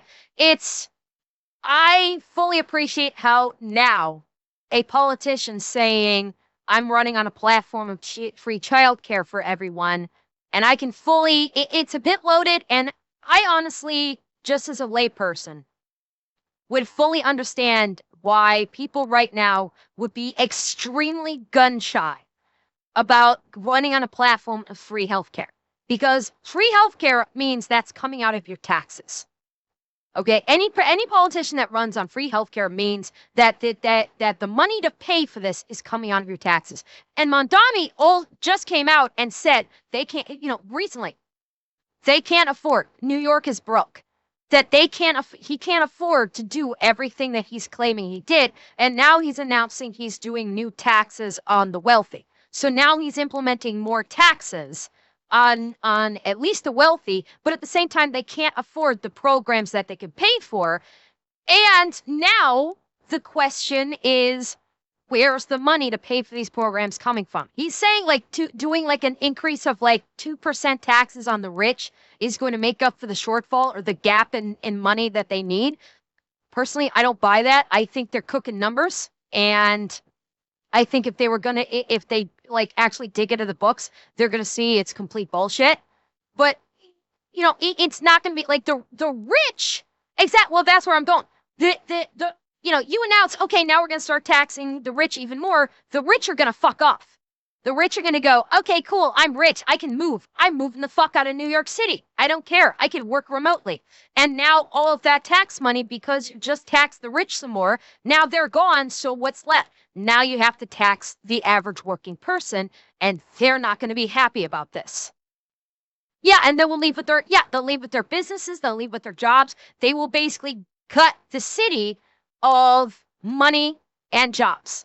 And you're going to have more people that are going to be working at the poverty line. You're going to have more people that are homeless. And yeah, and that is before you even go into, oh, I want to do free childcare for everybody. And now the question is, where is that money coming from? And where is that money actually going to go? That question is now going to be forefront in everybody's mind. Anytime you mention healthcare, anytime you mention childcare, the first thing people are going to think is, how much of this is going into fraud? People are right to be skeptical and right to ask questions, including about brand new programs. Obviously, a lot of the children in the Minnesota situation weren't even real children. They didn't even really exist, right? Uh-huh. Real children wouldn't go into buildings like this. Fake children that only exist on paper can go anywhere. And so that would be a concern about a new program in New York as well. Yeah, because it makes me question, and then I actually questioned that. Oh, and by the way, Montami already had to renege on his free buses thing. That's already gone the way of the dodo. You remember one of the things that the platform that he ran on was free buses for everyone. Yeah, that's already gone. Within the first couple of days of him taking office, that's already gone. Yeah, they've turned on him in record fucking time. The people that voted him in have turned on him in record time because, holy shit, they discovered what everybody was already saying, and that he's a communistic fraud. It took them a minute to figure it out, but they figured it out. And yes, I know Mondami's mom was in the Epstein files. I know. Oh, I know. Yeah, this is why running on a communistic platform sounds great to the retards that don't have a brain in their head that are voters. And then when it actually happens, they suddenly go Pikachu shock face, go, wait a minute, I'm not actually gonna get everything you promised me? There. No, it's not. Going against campaign promises is not impeachable. He would have to actually commit a crime to be impeached. And maybe he has, but I haven't heard about him committing a crime as of yet. Be a concern about a new program in New York as well. Yeah, because it makes me question, and then I actually Thank you, questioned them, and Baconator. then they came back to me on a post on X saying, like, Wait, what'd that say? I was looking at chat. Hang on. Universal childcare is coming to New York. The fuck does that mean? Nick said, what do we just learn about childcare across the country? It's a great way to create fraud and launder money. Caution here. Yep.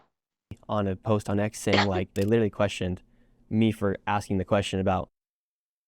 The initiative extends mainly to 2-year-olds, but intellectually you may be eligible. That's coming from the governor. This is coming from the governor of New York. The governor of New York, because Nick just said, what did we learn about childcare across the country? It's a great way to create fraud and launder money. Caution. Pretty fucking benign tweet, honestly. And the fucking governor's press office just said Nick Shirley has the intellect of a 2-year-old. This is the governor of New York's press office. Yeah, I know. I said for press office. It doesn't matter. But it doesn't matter if it's for press office or coming from herself. The press office answers to the fucking governor. The governor okayed this to come out. This to be sent out. No, the people in the state of New York now need to be asking questions about their governor. How much is their governor neck deep in fucking fraud too? Question about, oh, shouldn't we be concerned that all this fraud just happened in Minnesota and now you guys are talking about childcare? And the Governor Hochul, her team, came back at me and tweeted at me for questioning and being concerned about millions of dollars and billions of dollars, actually. Yeah, It's for called childcare inside of obfuscation. New York City or inside of New York. It's called when you call someone out on something and they're guilty, their response is to attack. That was the response of a guilty party attacking because they're backed into a corner. For instance, It's always interesting when Thank you, people don't Hawk. want you to ask questions. What are they hiding? What are they afraid of? What are they hiding that they know about? What are they hiding that they suspect and don't want to know about? That's always a fair response when people ask you to, turn off the camera, stop asking questions, go somewhere else. Uh-huh. a lot of people have wondered, if I want to open a daycare, how hard would it be for me to open up a daycare, or how easy was it to open up a daycare before people knew about the fraud? It should be hard, frankly. Daycares are entrusted with children who are very vulnerable. It should be hard to open up a daycare. It should require a lot of organization and talent and honesty and transparent contracts and qualified people. It should be hard. And how hard would it be for someone to open up a daycare in a place like Minnesota? Well, it's obviously very, very easy because we've seen. His job is he is the Deputy Secretary of Health and Human Services. He works under Dr. Oz because I believe Dr. Oz is the Secretary of Health and Human Services. He is the deputy, so he works basically as his right hand. That even fake daycares can open up there. There's obviously not a lot of diligence going into vetting whether they're real or whether they're good. If there's no way to prove that they're real, how can we prove that they're good? One of these daycares had been closed down, and then it got reopened the next day underneath a new name. Right. That's something that site visits would probably catch. And if you're just trusting paperwork without verifying, then that's that kind of as in the fraud is TV easy to do, Dr. Yeah, Oz. because it really is unbelievable to think that somebody can receive millions of dollars and then there's absolutely no oversight. There's no surprise visits. Some of these daycares had BMWs outside, Range Rovers outside, and we know that they were spending money on luxurious vacations, honeymoons, and yet if you question it, you're the bad person. You're the villain. That's right. No, if you question it, you are met with anger because you're exposing them. Which is typical criminal behavior. Typical criminal behavior is if you catch a criminal, either in the process of committing a criminal act or after they've committed the criminal act and you've caught them, the typical criminal's response is one of two things, and it's pretty basic: fight or flight. We see this with police work all the time. The police track down a bad guy, they'll either run and the police have to catch him, or they will try to fight the police. This is literally just basic criminal behavior. They're just doing it verbally. They're not physically fighting, they're verbally fighting when they get caught. It's absolutely basic. If the state required attendance records from these daycares, it might be easy to see if the kids are real. And in fact, the Biden administration limited their ability to ask for attendance records more than once a year. That's a really bad pro-fraud policy that we're getting rid of. Good. Attendance records are some kind of evidence that the kids are real and that they're actually coming and they're only going to this daycare and not sort of being spread around among 10 different daycares in order to get. It's not that great anymore, considering we've seen cases where parents that are in on the scam bring their kids to the fraudulent daycare, go in, sign their kids in, 2 minutes later, they're walking out with the kids and fucking off after getting a envelope full of money.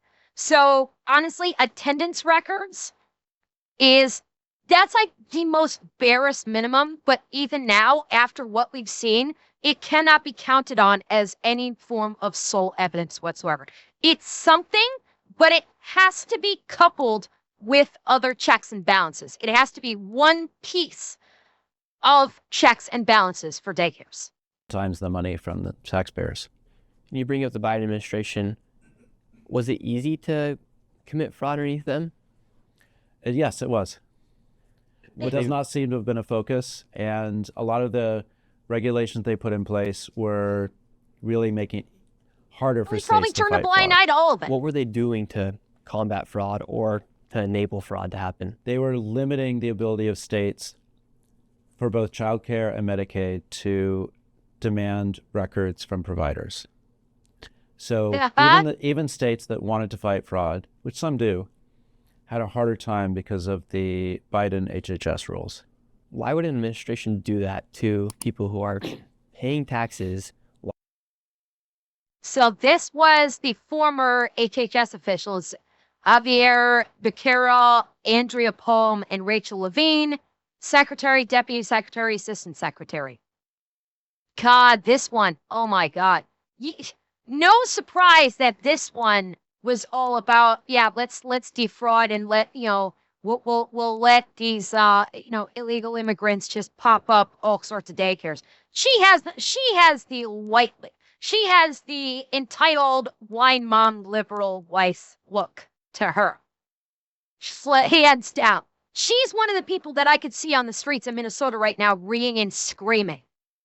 Why would they make it easy for somebody to commit fraud? Like, why was the person before you accepting those sort of policies? Well, in some cases, imposing these policies. She's absolutely actually creating these regulations, going through the Administrative Procedures Act to make them part of the law. I couldn't speculate on her motives, but it makes no sense to me.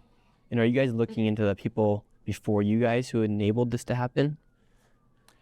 Like, do you feel like now, like Trump's been in office for a year? Have you been here for a year now? I started in June. Started in June? Yeah. Do you feel like now you're kind of having to go back on the work of what other people did in the past to try and de-web or get rid of all the knots that and they created? maybe investigate? Yeah. In general, we're trying to reduce regulation and make sure government is not standing in the way of innovation or transparency. And sometimes that means undoing stuff that the previous administration did. I know you got some smart Very individuals here politic that answer. know a lot about the fraud, and people are so interested in the fraud because it is so deep and so large. So we want to bring on one of your guys here to kind of explain more about the fraud happening. Let's do it. Thanks for coming on. We won't disclose your name. Getting some 'cause it turns nitty-gritty? out Talking about fraud is very dangerous. I've learned firsthand. You've seen a lot of the fraud happening, specifically with Medicaid and what happened with Biden, what they were doing. In what ways was the Biden administration failing to combat fraud? Or what ways were they enabling it to happen? I think you're exactly right when you're talking about enabling versus simply being incompetent with going after fraud. Yes. What we saw here when we came in during the turn of administrations is that the Biden administration had taken active steps over their 4 years in office to enable fraud to occur in the Medicaid program. Things as egregious as putting forth regulations and finalizing them that limited the ability of states to verify eligibility more than once a year. When we came into office, congressional Republicans in the administration worked to repeal that rule, saving over $100 billion over the next 10 years. The Biden administration undertook, and knowingly, in terms of what the consequences would be, major actions to limit states' abilities to cut back on waste, fraud, and abuse in the program. It is unconscionable, some of the policies that they were pursuing.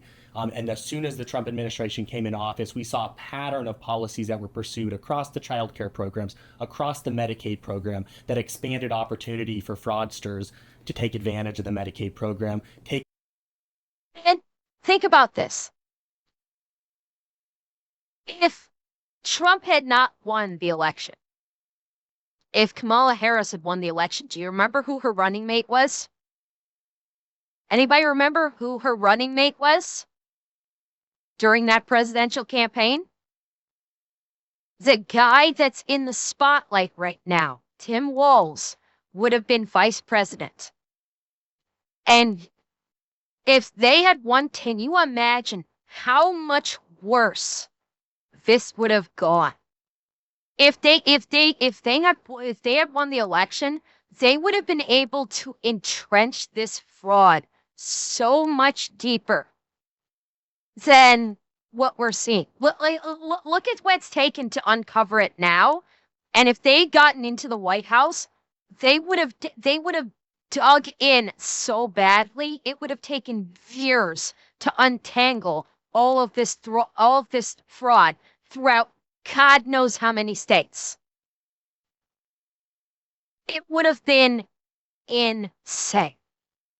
And if they had gotten in, Nick probably very well could have been arrested and put in prison for doing his investigation, especially in Minnesota.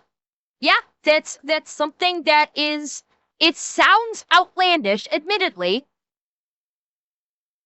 Now you have to question how much. No, and you're right. He's not a saint. I've never fucking said he is. I have been quite vocal on the fact that I think Trump is one of the biggest assholes I've ever had the displeasure of seeing. 100%. I don't consider him a saint by any stretch of the imagination. I do appreciate some of the things that has happened with the country since he has taken office. Doesn't change my opinion that I think he is a door-riding asshole and likes to pretend he's a mafia boss and is a showman rather than a president. I still maintain that. But since he's taken office, we've seen good things coming out of the White House. What we're seeing with, the investigations now, the movement of ICE to basically try and get all of the illegal immigrants out, there's positives there. We've the investigations into uncovering the fraud even before Nick Shirley came on the scene. I see positives. Doesn't change my opinion, and I think he's an absolute fucking asshole. And not in the kind of way where like, oh, but he's my asshole. No, he's a flat out fucking asshole, and I don't like him. I hate his fucking attitude. I think he's a piece of shit. I think he's a wannabe mob boss and a performer, and I don't flat out do not like him. That's it. And Rudy, thank you for the tier 1. Taking money directly from vulnerable Americans who were supposed to be receiving these benefits and taking that money for themselves. So what ways were they enabling the fraud? So limiting the ability of states to verify eligibility. Don't worry, I'm in Canada. I'll be fine. Completely disregarding signals of fraud, such as significant increases in certain spending categories, and also encouraging states to undertake expansions of the Medicaid program in the. You know what? You're absolutely right. And this is completely sideways. I'm getting off topic for a moment. I know you're shocked. Sure, you're right. He is his whole thing is he is a content president. He literally, he models his entire presidency on essentially making content. You're right. He is a performative president. Again, good things have come out of his office, but he 100% is a performative president. Absolutely. And by the way, sure, don't think I didn't see what you did for me in, I forget who it was, chat, when they were watching Skybrow's video and they didn't know who I was. They're like, oh, I know who that is. I don't know their name. Is their name Scarlett? Don't think I didn't see you tell them, no, that's Ember. Thank you, sure. Completely disregarding signals of fraud, such as significant increases in certain spending categories, and also encouraging states to undertake expansions of the Medicaid program into service categories that are traditionally things that you would not associate with the Medicaid program, or things that most Americans would not label as critical services for the most vulnerable Americans. And so you see what happened in Minnesota, the categories of services where we're seeing the highest rates of fraud, the things you saw out on the streets, such as non-emergency medical transport, autism services, where people with a high school education are being reimbursed as if they're medical providers. These are the services. They're reimbursing. Wait, did he say high school or high school educated? Such as non-emergency medical transport, autism services, where people with a high school education are being reimbursed as if they're medical providers. Right. These are the service categories where we've seen drastic increases of spending over the last couple of years and are not the core Medicaid services that traditionally we've believed the Medicaid program was supposed to be focused on. And so when we're talking about Medicaid fraud, a lot of it is in services that most Americans probably wouldn't even expect that their taxpayer dollars are funding. Yeah, for instance, with welfare, there it is. A piece of that nobody really thought about was the non-emergency medical transportation companies. In Medicaid, what are some of the fraud that some people would not even think about? For instance, one thing we've seen in states such as New York are family members of beneficiaries being able to enroll as home health care aides and get paid for services that they're providing. And generally, the bar that we're seeing at which a beneficiary becomes eligible to have a family member be reimbursed for services they're providing is very low.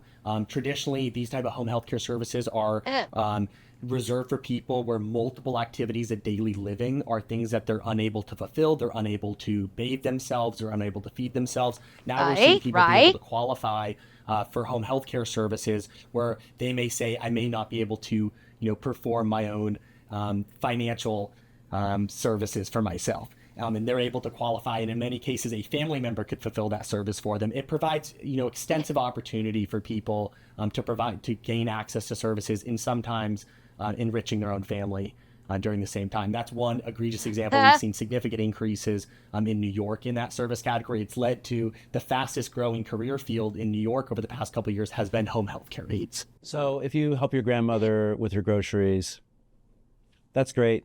Should the taxpayers pay you to do that? Nope. Not necessarily. So Nope, people are able to use their No, they shouldn't. grandparents as pawns to collect money from the government. Yes, and you'll see, Yep. I was in New York last weekend, there will be advertisements on the That's subway. actually this is actually not new. I've heard about scams like this in the past where it's it's the whole thing of, grandma's old, grandpa's old. I help grandpa, pay me money, but grandpa actually doesn't need the help, but they're doing a scam saying, I help grandpa because they need help. When they investigate, grandpa's just puttering around doing fine. Like, oh, can you do that yourself? Yeah, I can do it myself. And then they'll look at the family member that's defrauding the government because they're claiming, oh yeah, I'm helping my aged grandparent around because they can't take it. This one is not new. This has been done for decades. Realistically, what the example he's given here is one that's like a decades old scam that's been run. Telling people about this. You can also go online, sites like Reddit. Oftentimes people will provide extremely detailed guides of how to begin to defraud these programs. And I think that's something you see Fucking Reddit. in Minnesota Of course, as well. it's There are many fucking Reddit. resources that people offer online where they walk people through step by step how to defraud the government. And the really surprising thing is before this administration came in, not only were people, not actively pursuing these type of fraud operations where fraud was proliferating, but actually taking steps to make it harder for individual states and the federal government to intervene and stop the flow of money. So they would tell states, you don't have to provide us certain information. And the federal government then had no visibility into what was occurring in these states. They would, specifically prohibit states from sharing certain information. It's truly absurd when you look at the pattern of allowing fraud to occur. And a lot of people have been calling this out for years, but only now are people really taking it seriously. I think another thing to highlight that has really been a shift, began with the Department of Government Efficiency effort that began towards the start of this administration. We still have several individuals who hold, expertise in technology, in data, and I think bringing that into the fraud fighting effort and combining, policy changes with advanced capabilities when it comes to leveraging data has really supercharged our fraud fighting efforts, and the Deputy Secretary has been leading a lot of that work. Yeah, that's the key thing is I feel like the anti-fraud efforts do need to catch up to modern day. I strongly suspect that a great deal of the systems and the infrastructure in place that is used to either regulate or fight against fraud are perhaps maybe antiquated or outdated. How many of them are still requiring physical paperwork for a lot of the stuff when it could easily be transitioned into digital? Where, instead of having to wait for the mail, having to open it up, you can actually just do it all digitally, do up a form, have that sent in digitally, be able to make it searchable. That I think is, if they can bring the technology in the technological infrastructure up to the modern day, I think it could probably do a lot to help combat fraud because instead of having to wait days or weeks to get forms sent to the federal government from the states, and then having to have people look over this paperwork, they can have it all done digitally. It can be done within seconds. The investigators in the investigators in the federal government that might be going over this documentation can do it via a database. They can do a scan. They can do a quick search. They don't have to spend, it could cut the investigative time down by like a third, and it would increase the level of digital traffic between state and government, so it'd be much more expedient. That, I think, is a great deal of where improvements into the digital sphere would be very helpful. Honestly, you can even make the argument potentially that this is where, I know you guys are going to groan and go fuck no on this, but realistically, this is something where AI could potentially be useful by having it scan databases, having it compile data, and have it compare data from 1 month to the next month or 1 year to the next year, and pre-program, like, if you see this discrepancy in it, to flag it. Like, this is where AI could be very useful. Working with a database like this where it scans data to flag it, and then when it's flagged, a human checks it. So use the AI to scan the data, flag any potential issues, and then a human eye looks over. This is where modern technology with AI could be extremely useful and could save a lot of time. And at the same time, it might not put people out of work, because you still need human eyes to examine any flags. You still need human eyes to examine the data.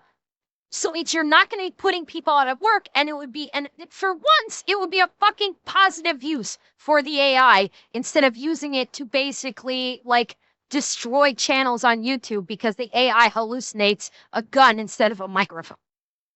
Actually, let me say, we are hiring data scientists, we are hiring AI experts, we are hiring software engineers, we are hiring tech people to make healthcare better, to make research better, definitely to fight fraud. And so we want more of those people.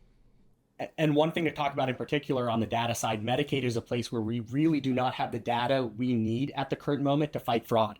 On the beneficiary side. Yeah. If you ask me right now who is enrolled in Medicaid in Minnesota, I cannot answer that question. I could tell you probably 3 months ago an approximation of all the individuals who are on Medicaid, but we do not have real-time information for who's enrolled in Medicaid.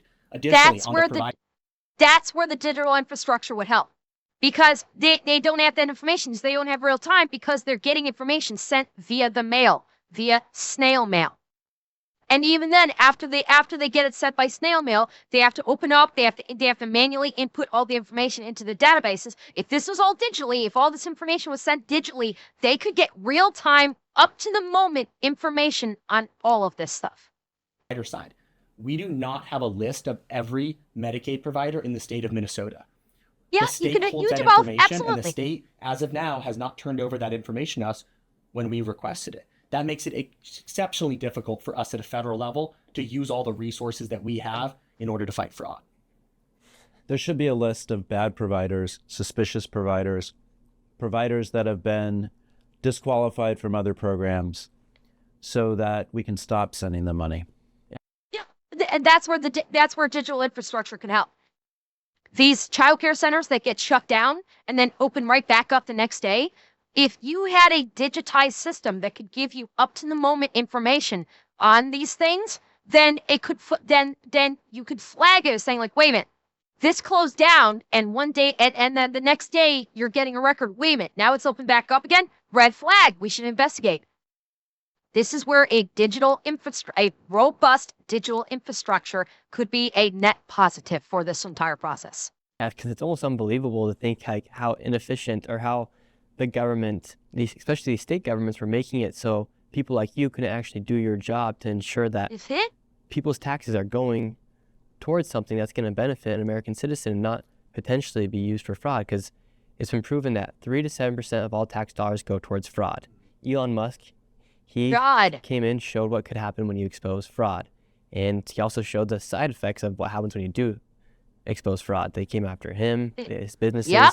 And I've seen it firsthand too, as far as people being upset at me for exposing fraud. When at the end of the day, fraud is fraud. That's the thing. When you expose the fraud, you expect the criminals to come at you and attack to try and discredit you. And the more powerful the criminal, the more tools they have at their disposal to try and discredit the little guy. So, like, they went after Elon Musk, but Elon Musk is one of the richest people on the planet. He don't give a fuck. And he just said, bring it on. I can take it, and I'll clap back just as hard. Nick Shirley is a little guy.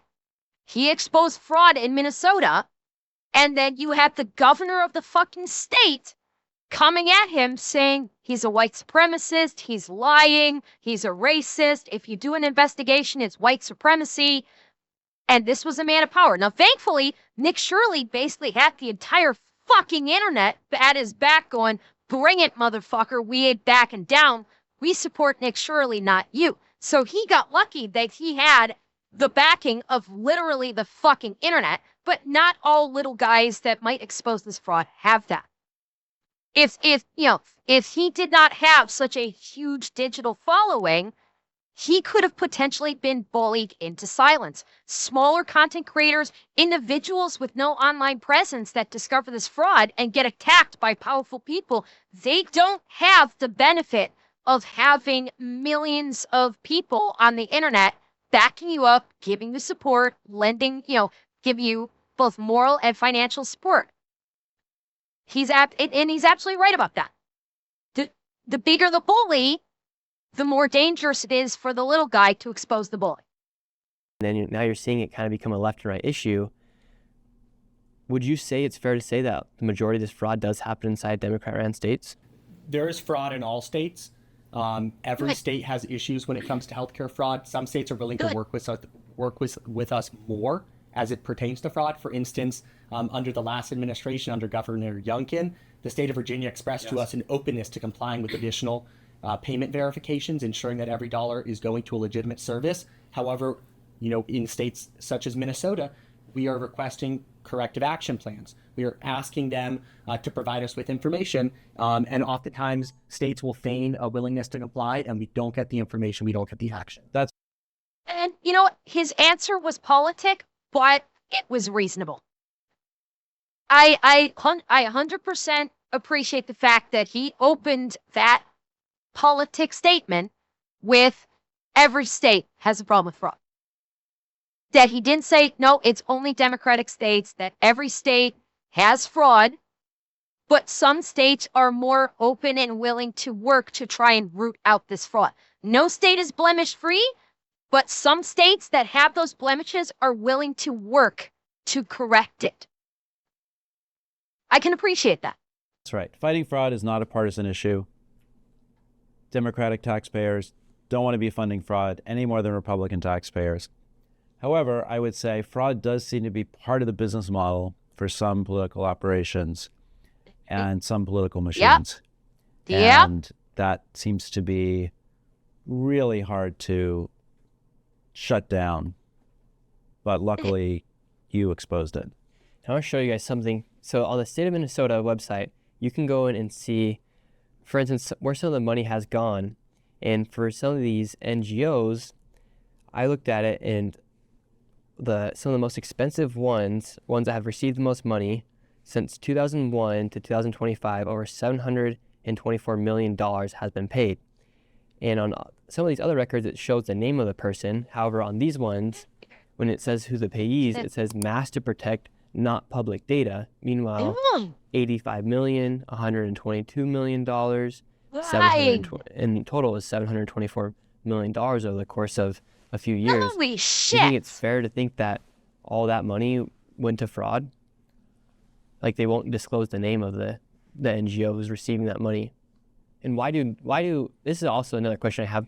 Why do non-government organizations receive money from the government if they are non-government organizations? Yeah, I think that's Good not question. an accurate term to describe government-funded organizations. I think they should be called something else, like government-funded organizations. I think one other thing to make clear here is on a public website, this information is not available, and the public deserves this. They're the taxpayers. They should have this information in front of them. However, we're sitting in the secretary's office. We have the responsibility to oversee these programs. We are unable to access this same information.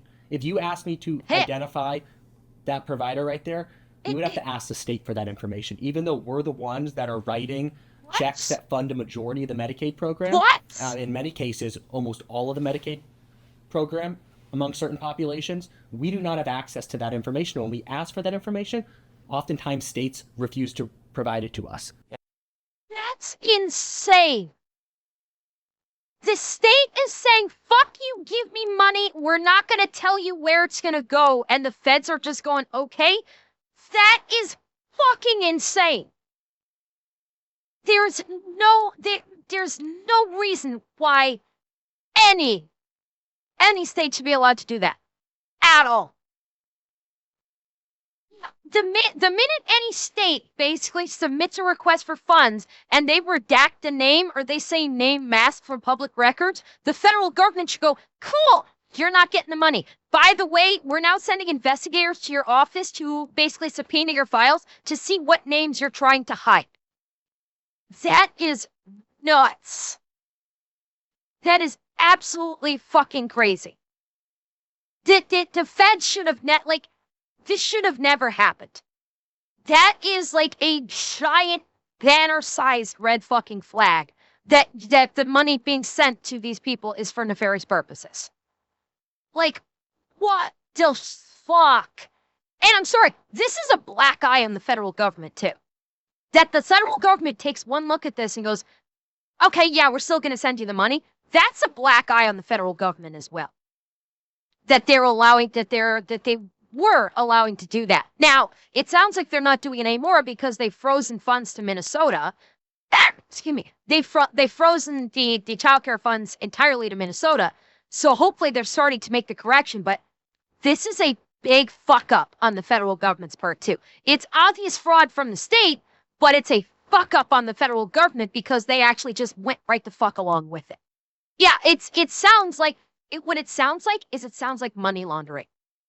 It sounds like someone in the federal government is colluding to do money laundering with the people in the state of Minnesota, with officials in the state of Minnesota.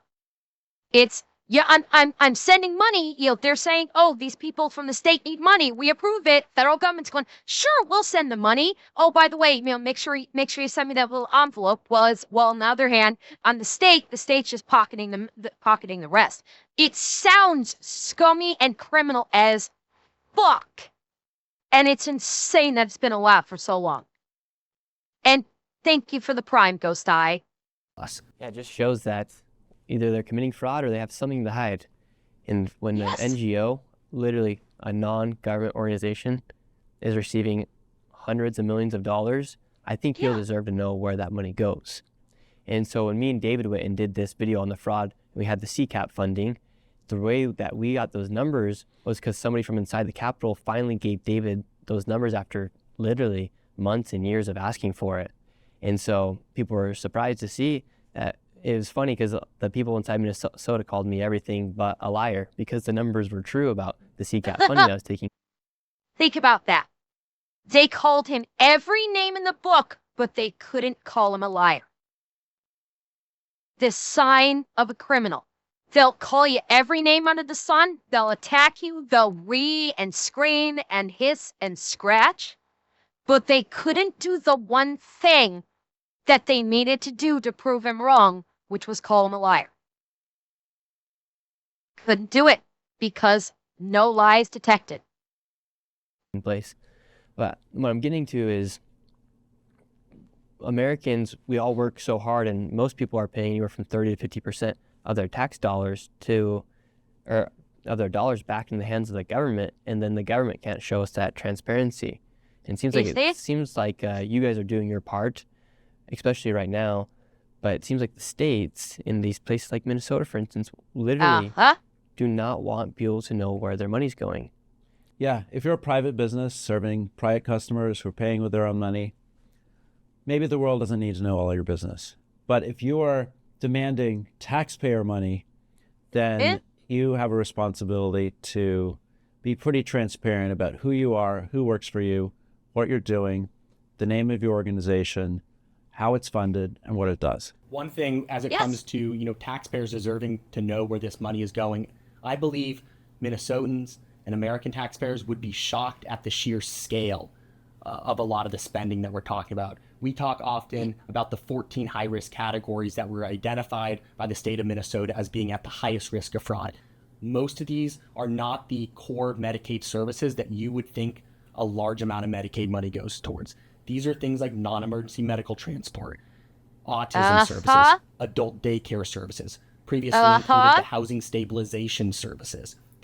And don't forget, in that Nick follow-up video, what did he talk about? How the medical transportation service was sort of the centralized fraud hub for all of those other fraudulent medical services. Everything everything spidered out of the medical transportation services. So it's, the daycare services, the health clinics, the Medicaid services, all of that came from the medical transportation section, part of it. These are not your typical emergency room, inpatient hospital services. Just of those 14 services that are at incredibly high risk of fraud, it amounted in last year to $515 million a quarter only in federal spending. That does not include the additional state money that is contributed on top of that. We were talking about billions of dollars in federal money flowing to the highest risk categories for fraud in the state of Minnesota. And by the way, that's $515 billion of our tax money. That's $515 million of Americans' money. It's our taxes that got sent on this. $515 million worth of it. Minnesota. And these are not the services that if I gave you the pen and said, write out what you think Medicaid should cover, these would not be the services that you would identify. And so I think people would be shocked when we start talking about the numbers as it pertains to healthcare and Medicaid fraud. We're talking about just billions for Minnesota. With a B, and I believe it is far more than people would anticipate it is. I think at the end, when everything settles and all the investigations happen and the IRS digs into all of these states, we probably will hit $1 trillion with the level of fraud. I would not be surprised if we reach $1 trillion level in terms of how much fraud has been precipitated by all these states. Housing stabilization probably sounds like a stretch for Medicaid, right? We did work with Minnesota and shut that down in October, but that's just one of these high-risk areas, and there's a lot more work to do. That is a lot of money, billions of dollars. It just God, seems yes. like how do Americans gain trust inside of the government? Like, what active steps are being taken for people to be able to feel that trust? I think the thing at this point that people will trust is transparency, open books, public records that they can look at. Jail time. That is what will get the public trust back. Everything that he just said is good. Everything he just said is good in the long term.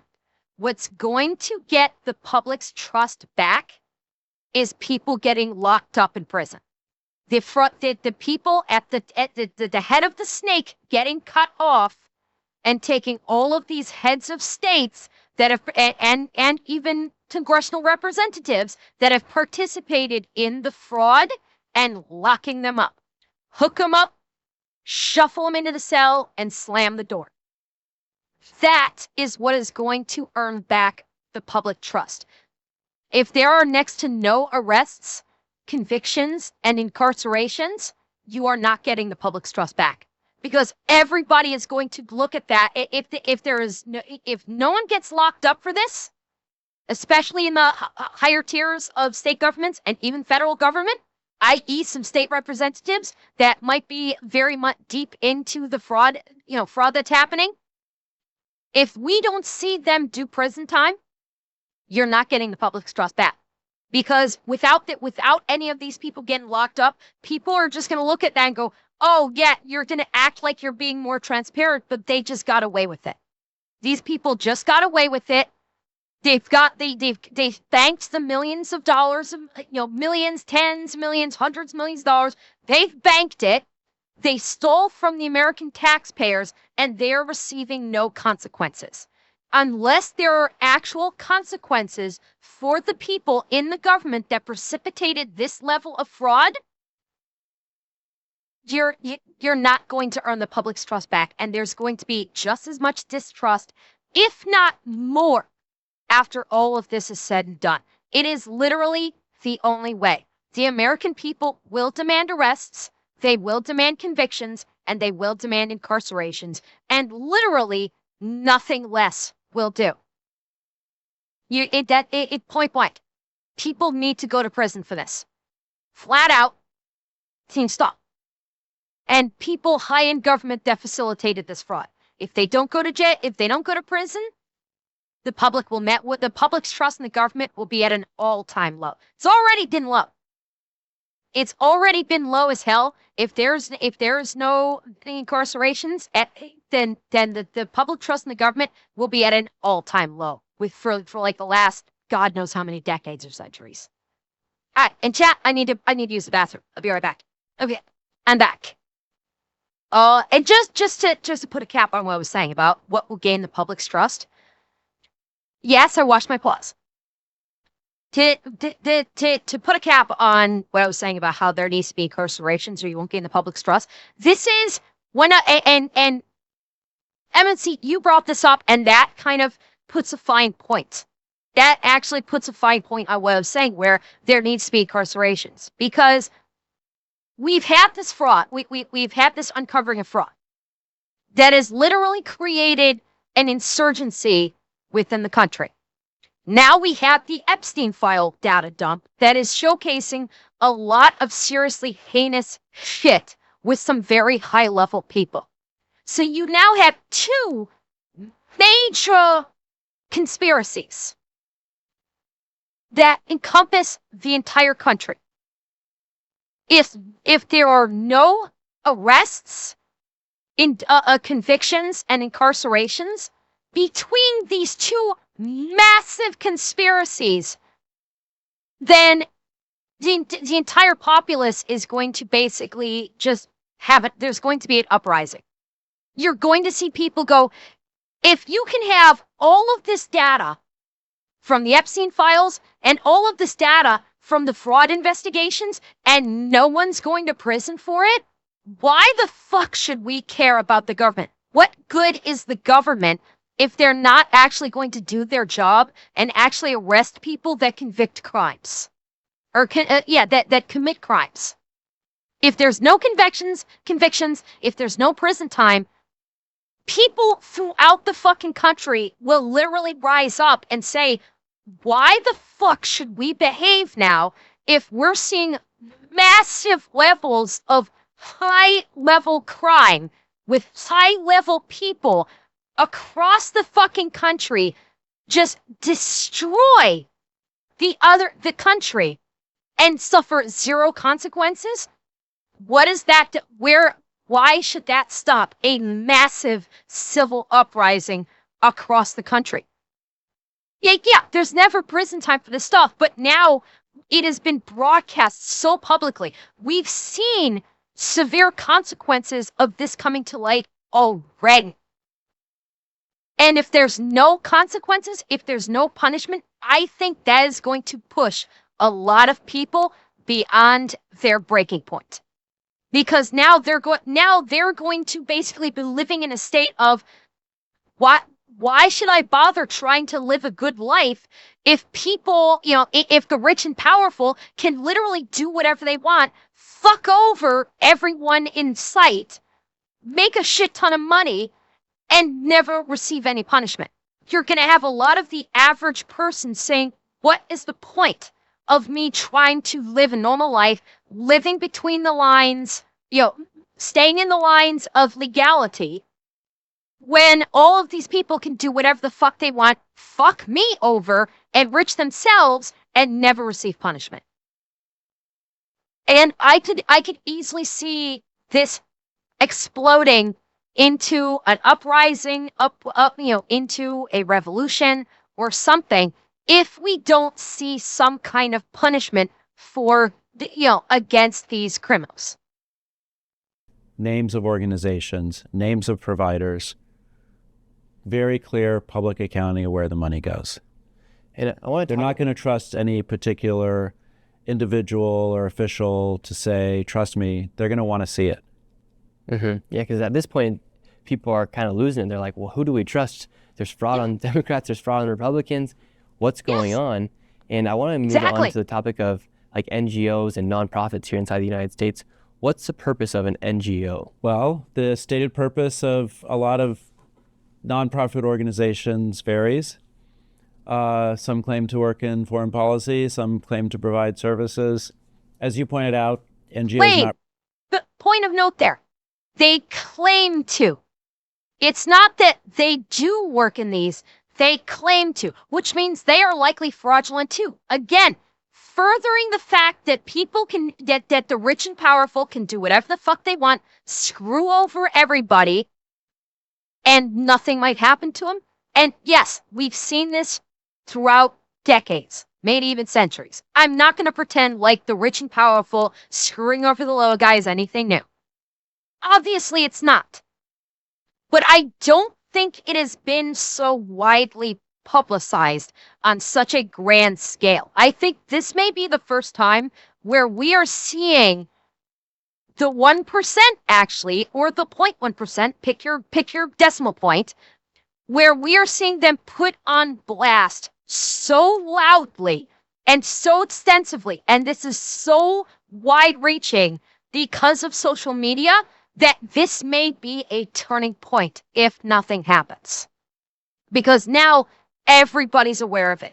Before, when we saw this happening, it was limited to pockets of people who were made aware of it in the now, and then more people, and then the knowledge of this spread over the course of years as information slowly trickled out to the rest of the country, and more people were engaged in this news, and more people finding out about it.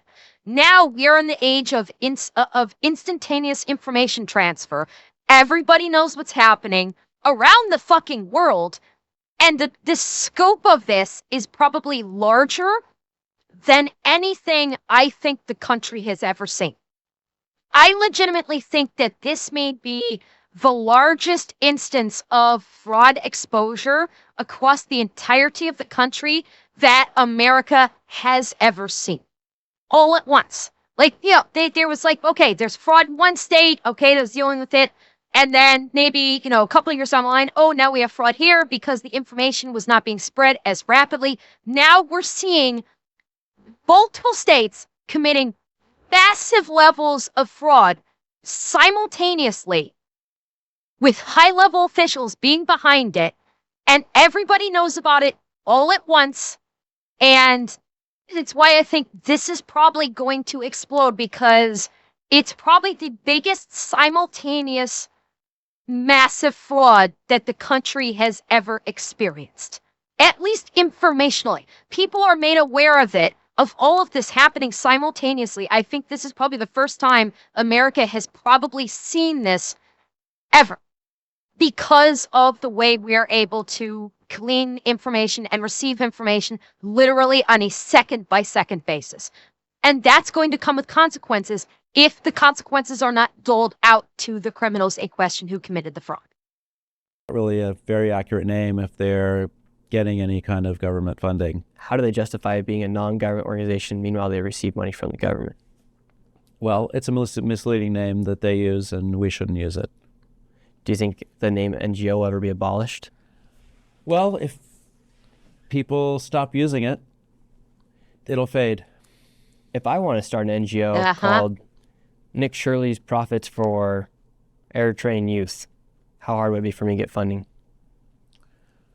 Well, I think if you're that honest, then it would be hard to get taxpayer money unless there was a program that was actually aiming for that. Like, do you think if I were to do that, I'd probably have to grab immigrant and then use him to be like the face of it in order to get by like people in Minnesota have? Yeah, that might work in certain states. The blatantness. Just blatantly said, if you're in certain states, if you just grab an immigrant, stick him as the face of your bullshit company, free money. Literally that easy. Disgusting. Disgusting and insane that it is that easy to defraud the taxpayers. It's pretty crazy that the fact that just because I've been inside some of these buildings, I use the word Eritrean because I remember going inside of one of these buildings. It was Eritrean, like youth building or something like that, something along the words of like Eritrean community, something. But if you drive around Minnesota, you just see all these weird businesses, and it's like, what is this? It's like help for African communities, or they're just using people's kindness to receive money. They're preying on the most vulnerable, whether it be autistic children, migrants, or people just on welfare. Does the topic of immigrants being on welfare apply to what you guys do? Sure, yeah. So how come in Minnesota 81% of Somalians are on welfare? And how can we give welfare to people who aren't citizens of the United States? A lot of states have varying policies on providing welfare to legal immigrants and illegal immigrants. That's partly a matter of state policies differing, but there's also a matter of, in practice, giving money to people that are not eligible even by the varying state policies. And some of the work done by the Republican-led Congress earlier last year in the Working Families Tax Cut Act took action to ensure that benefits, particularly in the Medicaid program, are reserved for the most vulnerable Americans. And so in Minnesota, one category that allows a lot of Somali-born individuals to receive Medicaid is the refugee population. The Working Families Tax Cut Act removed being a refugee as a category that would allow you to draw down Medicaid benefits. The refugee status is one category that has allowed, people that most Americans would say should not have received Medicaid to receive Medicaid. For instance, the Afghan national who shot 2 National Guardsmen last year in Washington, D.C., received Medicaid benefits because he was a refugee. And so the Republican Congress, working with the administration, took action to ensure those categories of immigrants beginning next October do not have eligibility for these benefits. Additionally, on top of people who used to qualify for Medicaid legally, we also, since the beginning of this administration, have identified millions of illegal aliens who receive Medicaid. This is through multiple categories. Some are fraudulently enrolled, where states did not accurately verify their immigration status prior to enrolling them. Additionally, and this includes Minnesota, a number of states operate programs where they use state-only funding to provide full Medicaid benefits to illegal aliens. And Minnesota was one of those states, California. And remember, there was that recent $9 billion Medicaid fraud. Where do you think that came from? It came from the state giving illegal aliens Medicaid benefits. This is so fucked. This is just so absolutely fucked. It's sounding like the entire system needs a complete overhaul. Like there are no guardrails in place. They were saying there's supposed to be checks and balances. It honestly feels like there are no guardrails in place, and they need to do a complete reworking of these systems to actually get solid guardrails in place to try and do their best to prevent fraud like what we are seeing. Oh my God. There's always bearing in mind, you're never going to 100% ever get rid of fraud. Okay, I am not so naive that I don't think that you will ever be able to get rid of all fraud, ever. Of course, there's always going to be fraud. But what you do is when you see fraud, you respond to it and you put in some hard barriers. You put in protections to make it that much harder for someone to actually try to do fraud. You think ahead, okay, we saw fraud happening here. Okay, we're going to put guardrails in place to stop that. Now, at the same time, let's think ahead. What other avenues could they use to commit this fraud? Okay, let's get guardrails in there to stop potential fraud that we can see potentially happening in the future. And that's not what we're doing. It's basically, it's like the motto of the military. Don't prepare for the fight that you just won. Prepare for the fight that you have yet to engage in. That mentality, that militaristic mentality of prepare for the fight that you have not yet started, needs to start being applied to basically these government programs, these government institutions that facilitate basically what we're seeing here. They need to start looking 2 to 3 steps ahead for the fraud that is yet to come, for the fraud that will be coming in the future, and get protections, get guardrails in place before that fraud can even hit. So you can basically cut it off at the pass. Take every instance of criminality, take every instance of fraud, look at it, examine it, do a protection for it, and then look ahead. Like, okay, what's the next level? What's the next step from here that is going to be used against us? Let's get something in place to stop that before it is even formed. It's another one. However, we conducted audits of all of these states. No, I'm not talking thought crime. No. Don't conflate it. That's not thought crime. That's anticipating criminality that is yet to surface. It's looking at the potential. It's looking at where the crime, how the crime can evolve, and setting up a protection against it. It's not saying, oh, you can't think something. It's okay. Someone might think about doing it this way. They might think about taking this crime and then morphing it, twisting it, evolving it in a way that it may look like this. So we need to set up protections against that. I am not saying arrest people. Don't misunderstand me. I'm not saying like, oh, look for the criminals that might be looking to do this and go arrest them. I'm saying set up your protection so that when criminals go that evolution, they run into a brick wall that when they try to commit their crimes and they can't commit the crime because that guardrail, because that wall is in place. I'm not saying arrest them. It's stop them before they can even commit the crime by thinking ahead, thinking 2 to 3 steps ahead. That's what I'm talking about, not thought crime. Minnesota was one of those states. California is another one. However, we conducted audits of all of these states and found that these states improperly either intermixed funds or drew down federal funds improperly to use federal taxpayer money to fund full Medicaid benefits for illegals.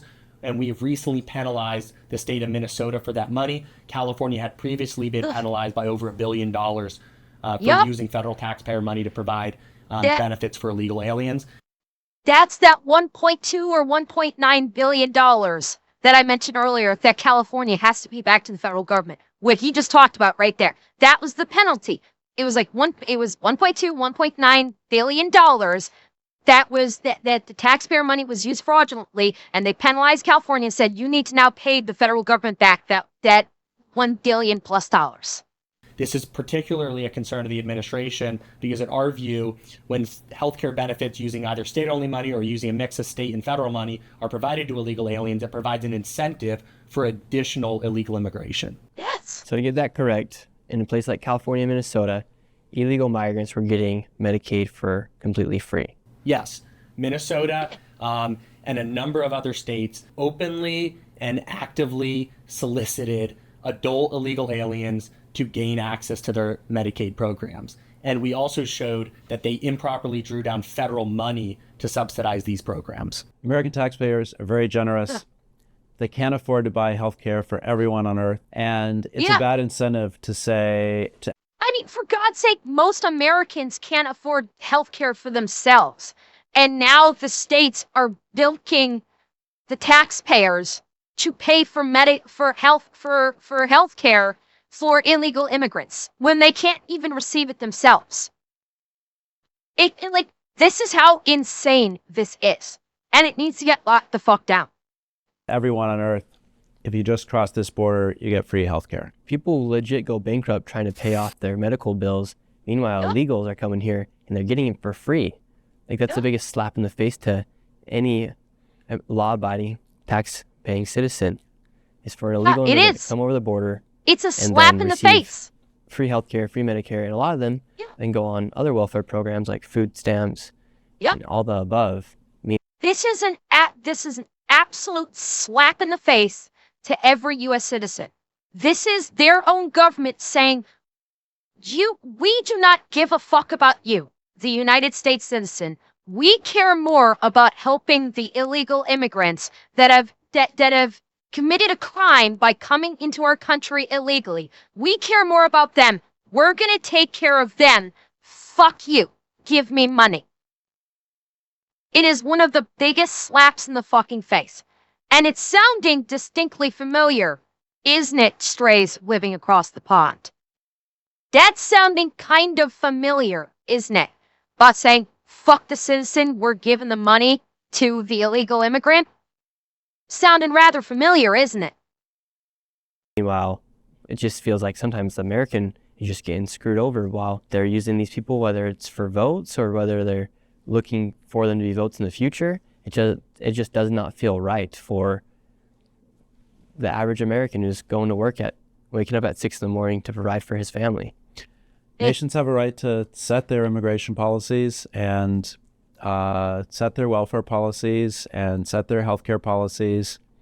American taxpayers have been very generous at providing a lot of services for a lot of vulnerable populations. But those are the populations that should get the money. How much longer do you think it will take for us to get to the very bottom of the fraud? Like, is it possible to get to the bottom of the fraud here in the United States? Well, the most urgent It's gonna thing take that a we're lot of doing work. is we're not letting them dig any deeper. We're cutting off the flow of money for fraud and sending out money only when we're sure it's going to the actual vulnerable populations. As far as investigations of what's happened in the past, we're pursuing that through our Office of Inspector General. We're pursuing that through our General Counsel. Other departments are pursuing that as well. We hope state governments will also track down and hold accountable everyone who's been involved in fraud. And you believe people will be put to prison? Yeah. That seems very likely. That takes a long They time. though. better be. It needs How to be a long? certainty. Well, prosecutions involve court appearances, investigations, trials. That sometimes takes years. Do it. So I'm just thinking about how long it's going to take for... You know what? I think even if it takes years, if someone receives punishment, that will satisfy people. Even if it takes time, because court cases do take time, you're gonna have people that are gonna be getting antsy, getting pissed off, like you will have plenty of people that just say fuck due process, just throw him in prison.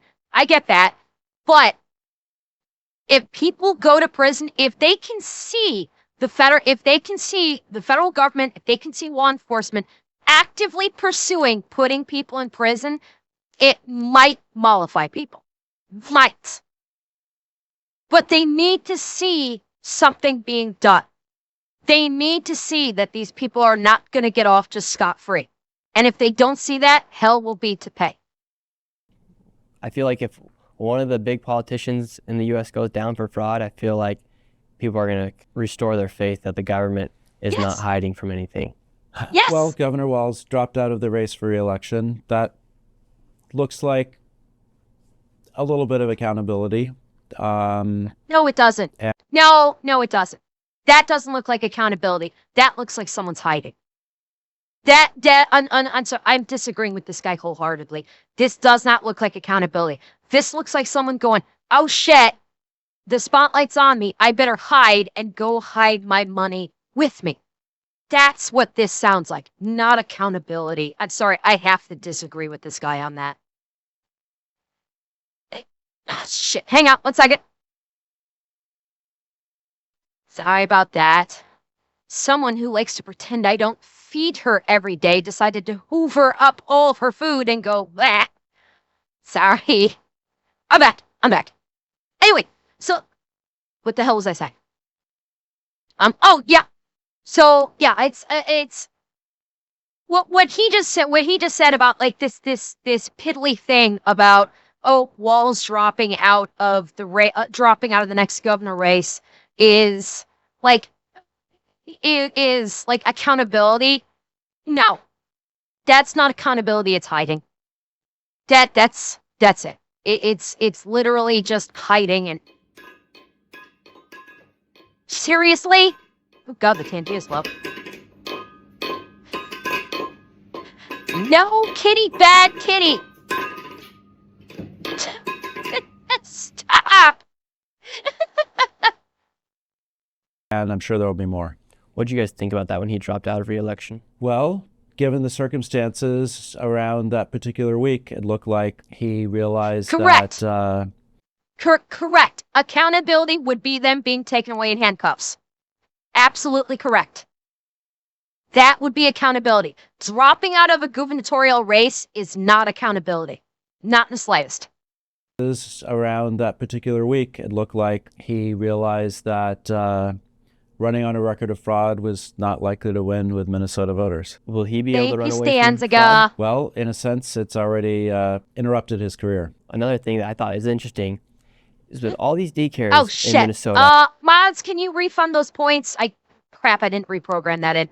Mods, can you refund those points back, please? You never saw a single Minnesotan come out and say, crap, I can't put my kid in daycare today because of you guys freezing the funding. You are doing the right thing, which is asking questions and going to places in person and showing the world what you're asking, what people are saying, and I'm really grateful to you for doing that. Because if I was a mother and if I was a daycare owner and I need to provide food for my kids at the daycare, I'd submit that payment pretty quick. Now, I brought someone else on. You know a lot about Medicare. How hard is it for someone to receive Medicare here?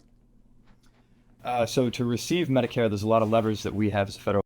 I'm not thrilled about the fact that he's not introducing who each of these two other individuals are. He's not given names or what their positions are. However, I'm wondering if that's because they are investigators and they need to keep a degree of anonymity. Because unfortunately, like with these guys, I don't know what their positions are. I don't know what they do. I don't know. It could be for safety reasons. Yeah, I'm not like bashing on Nick about this. And Kevin, it's refund Mr. Gax back the points. Yeah, it's yeah with the dangers of fraud. Like yeah, I'm not bashing Nick on this at all. I'm wondering what the reason is. Well, and I'm a little surprised like they didn't even do a pseudonym and why they yeah, I mean they're showing their faces so they could probably be easily identified by the internet. So you see why it's like confusing. It's just you can already see their faces. It would not be difficult for people on the internet to identify them. And it's not even so much like their names, it's like what do they do? What is their job? How do I would like to have context for what their job is, for God's sake. I would like to have context for what their job is to know what their level of expertise is in regards to what they're talking about. And I'm guessing two people did it and it's just stacked one after the other. Government. So we do a pretty good job it's of possible, yeah, that the limiting, introductions were cut. Yes. Fraudulent Medicare going to beneficiaries, but as a provider, there's actually a lot that I would say the last administration failed to do. And there's one funny story of one of the individuals at CMS who was actually able to enroll their dog successfully as a Medicare provider. What? Really? So it was literally that easy. What?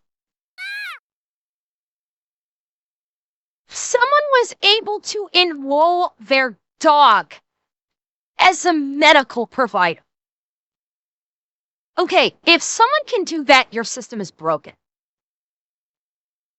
Your system is absolutely broken if someone is capable of enrolling an animal as a medical provider. That is literally Big Short levels of stupid insanity.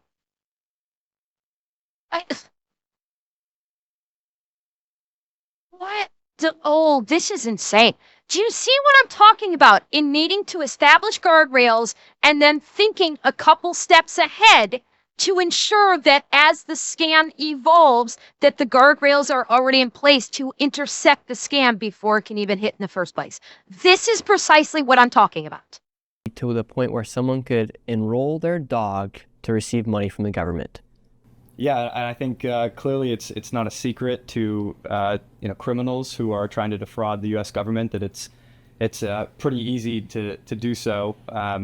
There are billions of dollars of fraud that go out to criminal organizations. Really, I would say there's different places where foreign adversaries have specialized in committing different types of Medicare fraud. So.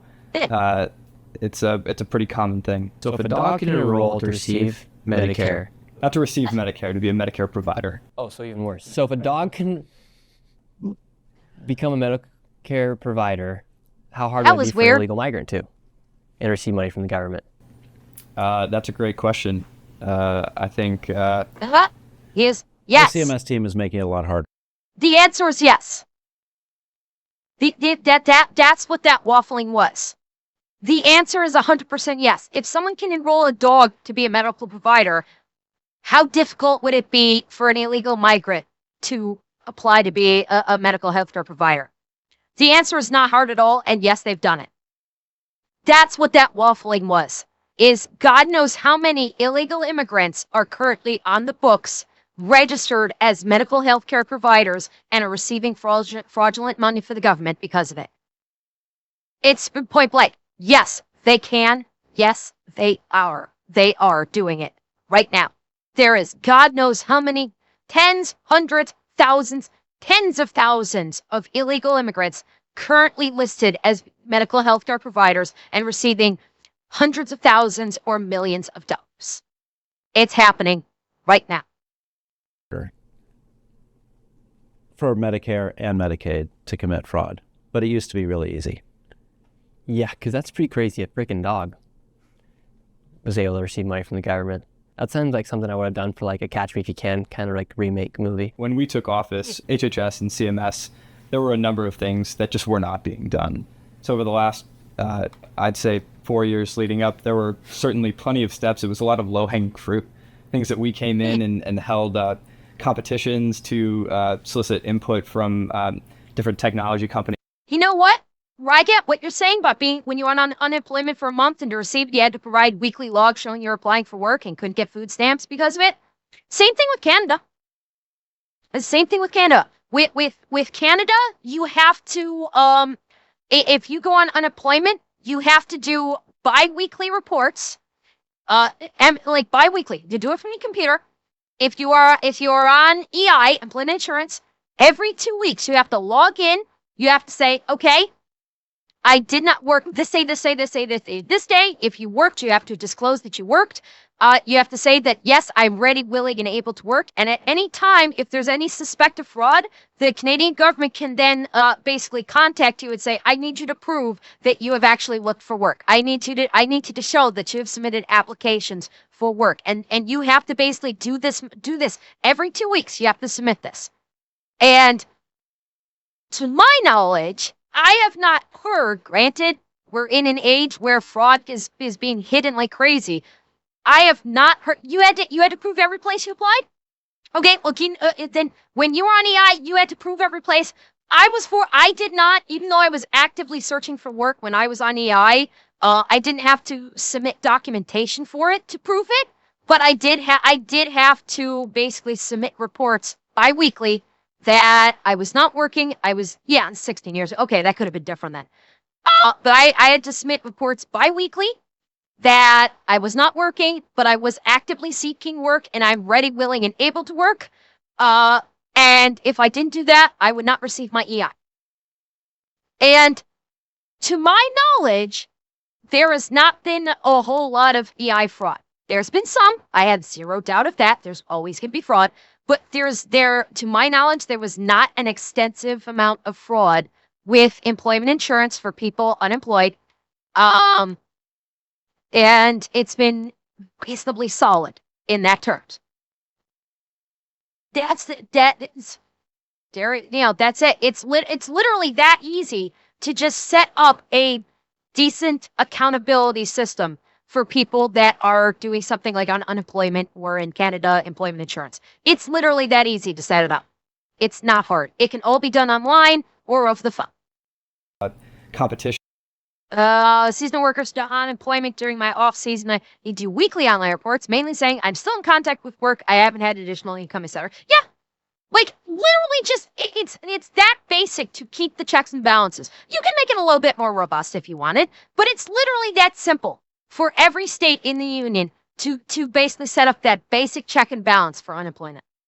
To solicit input from different technology companies on where we could catch fraud, and we were inundated with different ways that we could address this, and it certainly wasn't a lack of ideas or lack of places where we could take action. It was a lack of where action had not been taken.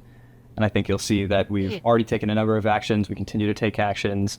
Medicaid's obviously been in the limelight, but there's a lot of ways that we've been addressing Medicare fraud as well. Well, I wish you guys best of luck in cracking down on the fraud because it needs to get done. So thank you once again. Thank you. And pleasure speaking with you guys. Thanks for coming in. That was great. And honestly, it was not what I expected. I was honestly kind of expecting this to be the California stuff.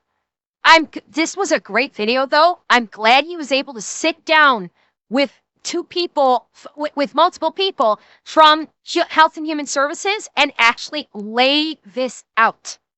He was able to actually lay it out really well, make it, and the responses were, by and large, quite understandable for the average person to understand of how some of this shit's happening and why the government has not been able to respond. It's all been pretty clear. And it's great. And leave us not forget, chat, there is more coming from Nick. This was not the California story. He's in California right now, working on a story in California. This was just like this was kind of like a teaser of what is going to come. And I can't wait. I cannot wait until he does his California story. That is going to be fucking epic.